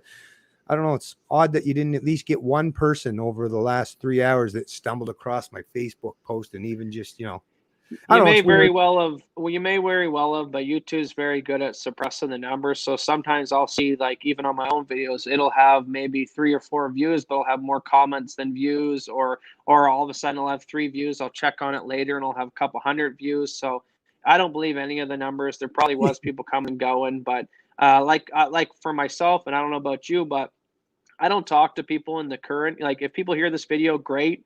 But a lot of what I do, and my whole motivation even doing these videos, is to speak to the future and to the people that'll find them down the road. Yeah.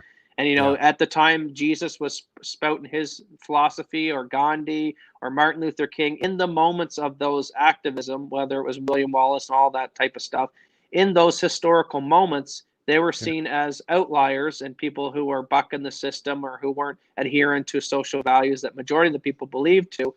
And they were cast aside. It wasn't until 50 years down the road, a couple of generations, do we look back on those historians and those figures and say, wow, they were doing good work back then. So sadly, me and you and a lot of our work that we put out today will never be appreciated, unfortunately, until probably we're 6 feet under. Yeah, that's true. And actually, that's the same reason why I like to do this, not just for, the people that are alive today and do listen to this kind of stuff and have had their intellects expanded, because I know tremendously, and I'm very appreciative of the people that have helped me get up to speed and think of these concepts myself. But we're going to be judged in the future. A lot of us are not, maybe never going to be important enough where we're going to be written about in history books. Nah, that's, like I say, that's probably not going to be the case. But your kids, your grandkids, your great grandkids, people are going to talk about these days. because this is unprecedented time, folks, just like World War I, World War II. Those were unprecedented times in the modern world, and they left a big mark in the minds of the masses. And that kind of information, even though, after you get a few generations removed, people start to forget about that. But like I say, for the foreseeable future and for a substantial period of that time in the future, yes, there are going to be a whole lot of people that are going to make judgment calls in regards to what their father or their aunt or uncle or mother or brother or sister, or sorry, it wouldn't be brother, sister, but of people who came before them, what did they do to stand in defiance against tyranny and in defense of the freedom and liberties of their kids, their grandkids, and their future and successive generations. I know I'll be able to, I lay my head and I sleep well at night knowing that I do what I got to do. And I'm sure that the people that are going to come, Matt's kids and maybe Matt's kids at some point in time in the future will be able to look back and say, Dad, my great-great-grandpa and my great-grandfather both stood when the time called in defiance against the tyranny of the majority. And even though they were a minority, they were willing to speak up vocally in opposition and go through hell to do so. So that's the side of history I want to be on. And I'm sure that's the side that Matt's going to want to be on. And like I say, living in the moment, it's all good for the here and now, but the earth is going to cease to exist tomorrow. Like I say, we're all going to be judged based on the actions and the deeds that we do in the world. And we're all going to make mistakes. We're all going to do things wrong. But once again, what's the culmination? What's the totality? What are you going to leave as your mark on this world and what you stood for? And that to me is what I want to do. And I stand for liberty. I stand for freedom. And I'm going to do that from now until the day I die. Yeah, same with me. Yeah, I want when people look back on history and they look back at me, myself, and what I spoke, that they understood that I wasn't for any of this. I wasn't supportive of it. The same way we look back on slavery and say, wow, were those American population for slavery? Well, they won't be able to look back on us and say that we were for all the tyranny that's going on right now. And that's, like I said, I'm speaking to the future generations, and people who hear and get the information now, that's just bonus to me. And yeah, I'll end it with that. I hope you guys enjoyed the video. And I know, as for you, Dad, I know maybe next one or one down the road, I definitely want to do a podcast with you and go down the Jeffrey Epstein and Maxwell stuff, because that's getting more relevant as well. Right on. Yeah, we're going to definitely do a deep dive. And hopefully, like I say, this Giselle or whatever her name is there, Maxwell or whatever, hopefully that little birdie starts to sing and we'll have a whole lot to talk about. But I'll just drop a little truth bomb for people, because I see this happening right now a lot. And then we'll go into it on another podcast because it's too much to go in depth. But people keep asking me, why was Ghislaine Maxwell arrested over a year after Epstein was arrested? And yeah, I would ask people, you honestly think the NSA, the Department of Homeland Security, the CIA, and all these other agencies who can track you with your COVID apps and find a dime from space, you're telling me they couldn't find this woman when she was in America this whole time? Supposedly they knew where she was. I'm just going to tell you a little tidbit is, think about it. If you're the FBI and Epstein just got killed in jail, one of your main guys that you're about to get to sink a lot of these people, would you really want to arrest Ghislaine at the same time? Or would you let her sit for a year and see how many people like Prince Andrew and those who she was connected to call her up and say, oh my God, Epstein was just killed in jail. What are we going to do? And now you just said all that on a line that the FBI has been listening in on for the last year, letting Ghislaine, maybe that place she's was living in for the last year and is strategically called tucked away home or whatever they have. It's called the tucked away home or whatever they called it. Maybe that was just a place, FBI safe house. And maybe she's been let free for the last year so they can be tapping all those phones, and whoever's been contacting her for the last year, freaking the fuck out, are now on video calling Ghislaine and now putting themselves in a lot of risk. Don't think for yourself. They didn't know where she was this entire time. And why is it that a lady who has a helicopter license, a pilot license, an infinite supply of money didn't just go to France, where they have no agreement with the United States to hand her over? But no, maybe she was arrested the same time Epstein was arrested, but they let her go for the last year to get some intel. That's all I'm going to say on the matter. And we cannot forget Glenn Greenwald, when he was reporting on the Edward Snowden thing, collected all, folks. So somebody's got the information. Who? That's way above my pay grade, but somebody out there knows a lot. And hopefully we get to find some of that information out ourselves, because I'm pretty sure there's lots of dominoes to fall as of yet. Anyways, thanks, Matt, for having this stream. And we'll do another one there soon, hopefully, maybe in a week or two or whatever. But we'll make sure it's a good topic. And this one, yeah, we're definitely going to cover the whole Epstein and the Gladine or Maxwell, whatever her name is. But we're definitely going to be covering that topic, because yes, on this channel, we're not shying away from anything whatsoever, and I'm not monetized. So we don't have to worry about being beholden to the advertisers or playing footsie with YouTube. Worst thing they'll do is take down the channel, but there's always redundancy and we'll find somewhere else to go. But yeah, we're going to do what we got to do. We're going to say what we got to say. And I'm really enjoying having these kinds of podcasts. And thanks, Matt, once again. And for any of you folks to get to watch this video, thank you. One final thought. I see a lot of people in the libertarian movement who are trying to, YouTube censoring us. So screw YouTube. Let's not do YouTube anymore, or Twitter or Facebook and all this. And they come out with things like Parler and these other social media apps and BitChute. That's great, guys. But use every method against the enemy. If YouTube bans Stefan Molyneux, create fake accounts and upload his videos. Use their own technology against them. That's what they want. They want to push you away from these platforms, because that's where, unfortunately, a lot of the sheeple are on these platforms. You can go spew your crap on BitChute and Parler, but you're going to talk to a lot of people that are already adhered to these values. So don't let them win the information war. If they're going to censor you, or they're going to take down my father's video, I'm going to make a fake account, a fake name, not even any relation to me, and I'm going to keep uploading. I'm going to use their technology against them the way that they use our technology against us, and never give in to the information war. Yeah, 100%. I agree with that. Actually, I was thinking, I even kind of mentioned jokingly your mother. If I had a good working relationship with Molyneux, I'd say, hey, you can take over. You can upload your videos to my channel if you want. No, not that he would want to do that or whatever. But yeah, so that's the thing. But yeah, hopefully, well, I still watch his stuff on BitChute, but I would like for Stefan Molyneux to find another way, because so they took down that channel. Yeah, don't give up. Start another channel and talk about they took down Alex Jones, and they take down his videos daily, but there's a couple of YouTube channels. I don't, like one of them in particular, General Shepherd, and he'll upload a video of Alex Jones that day, and it takes time for YouTube to find it and take it down, because it's literally a channel with maybe 2 subscribers. And by the time they take that down, it's fine. He already made a fake another new account, and he literally uploads the video every day. So every day I'm watching Alex Jones on YouTube, even though he's banned on YouTube. The same way we could be watching Stefan Molyneux if everyone just does these fake accounts and keep putting the information out. Yeah. All right. Well, like I say, I really appreciate the folks who do get to check out this stream, and we'll be doing another one, like I say, not too long from now. And I hope everyone enjoyed. Oh, today's Sunday, so I guess everyone enjoy the work week, and make sure, like I say, at the very least, you're doing what you can when you're out there and in the public. Do what you can when you're talking to people to give them a common sense, reasoned argument to push back against the people in their life that are constantly promoting or supporting these mandates. Because if you give people, like I say, the knowledge to push back, you're not going to get everyone. It's going to be a percentage, but at the very least, if you can appeal to people's emotions and their own sensibilities and their ethical mindset or morality, you might be able to reach out to a few of them that will hopefully come around and start to see things in the proper light, rather than constantly being inundated with the thought leaders and opinion makers who keep us constantly divided and misinformed, so that we actually don't know the proper way to think about a whole lot of issues. But anyways, thanks for everyone that showed up. Matt, thanks to you. And we'll stay right here, Matt, actually, once I turn it live, because we got to do a thumbnail.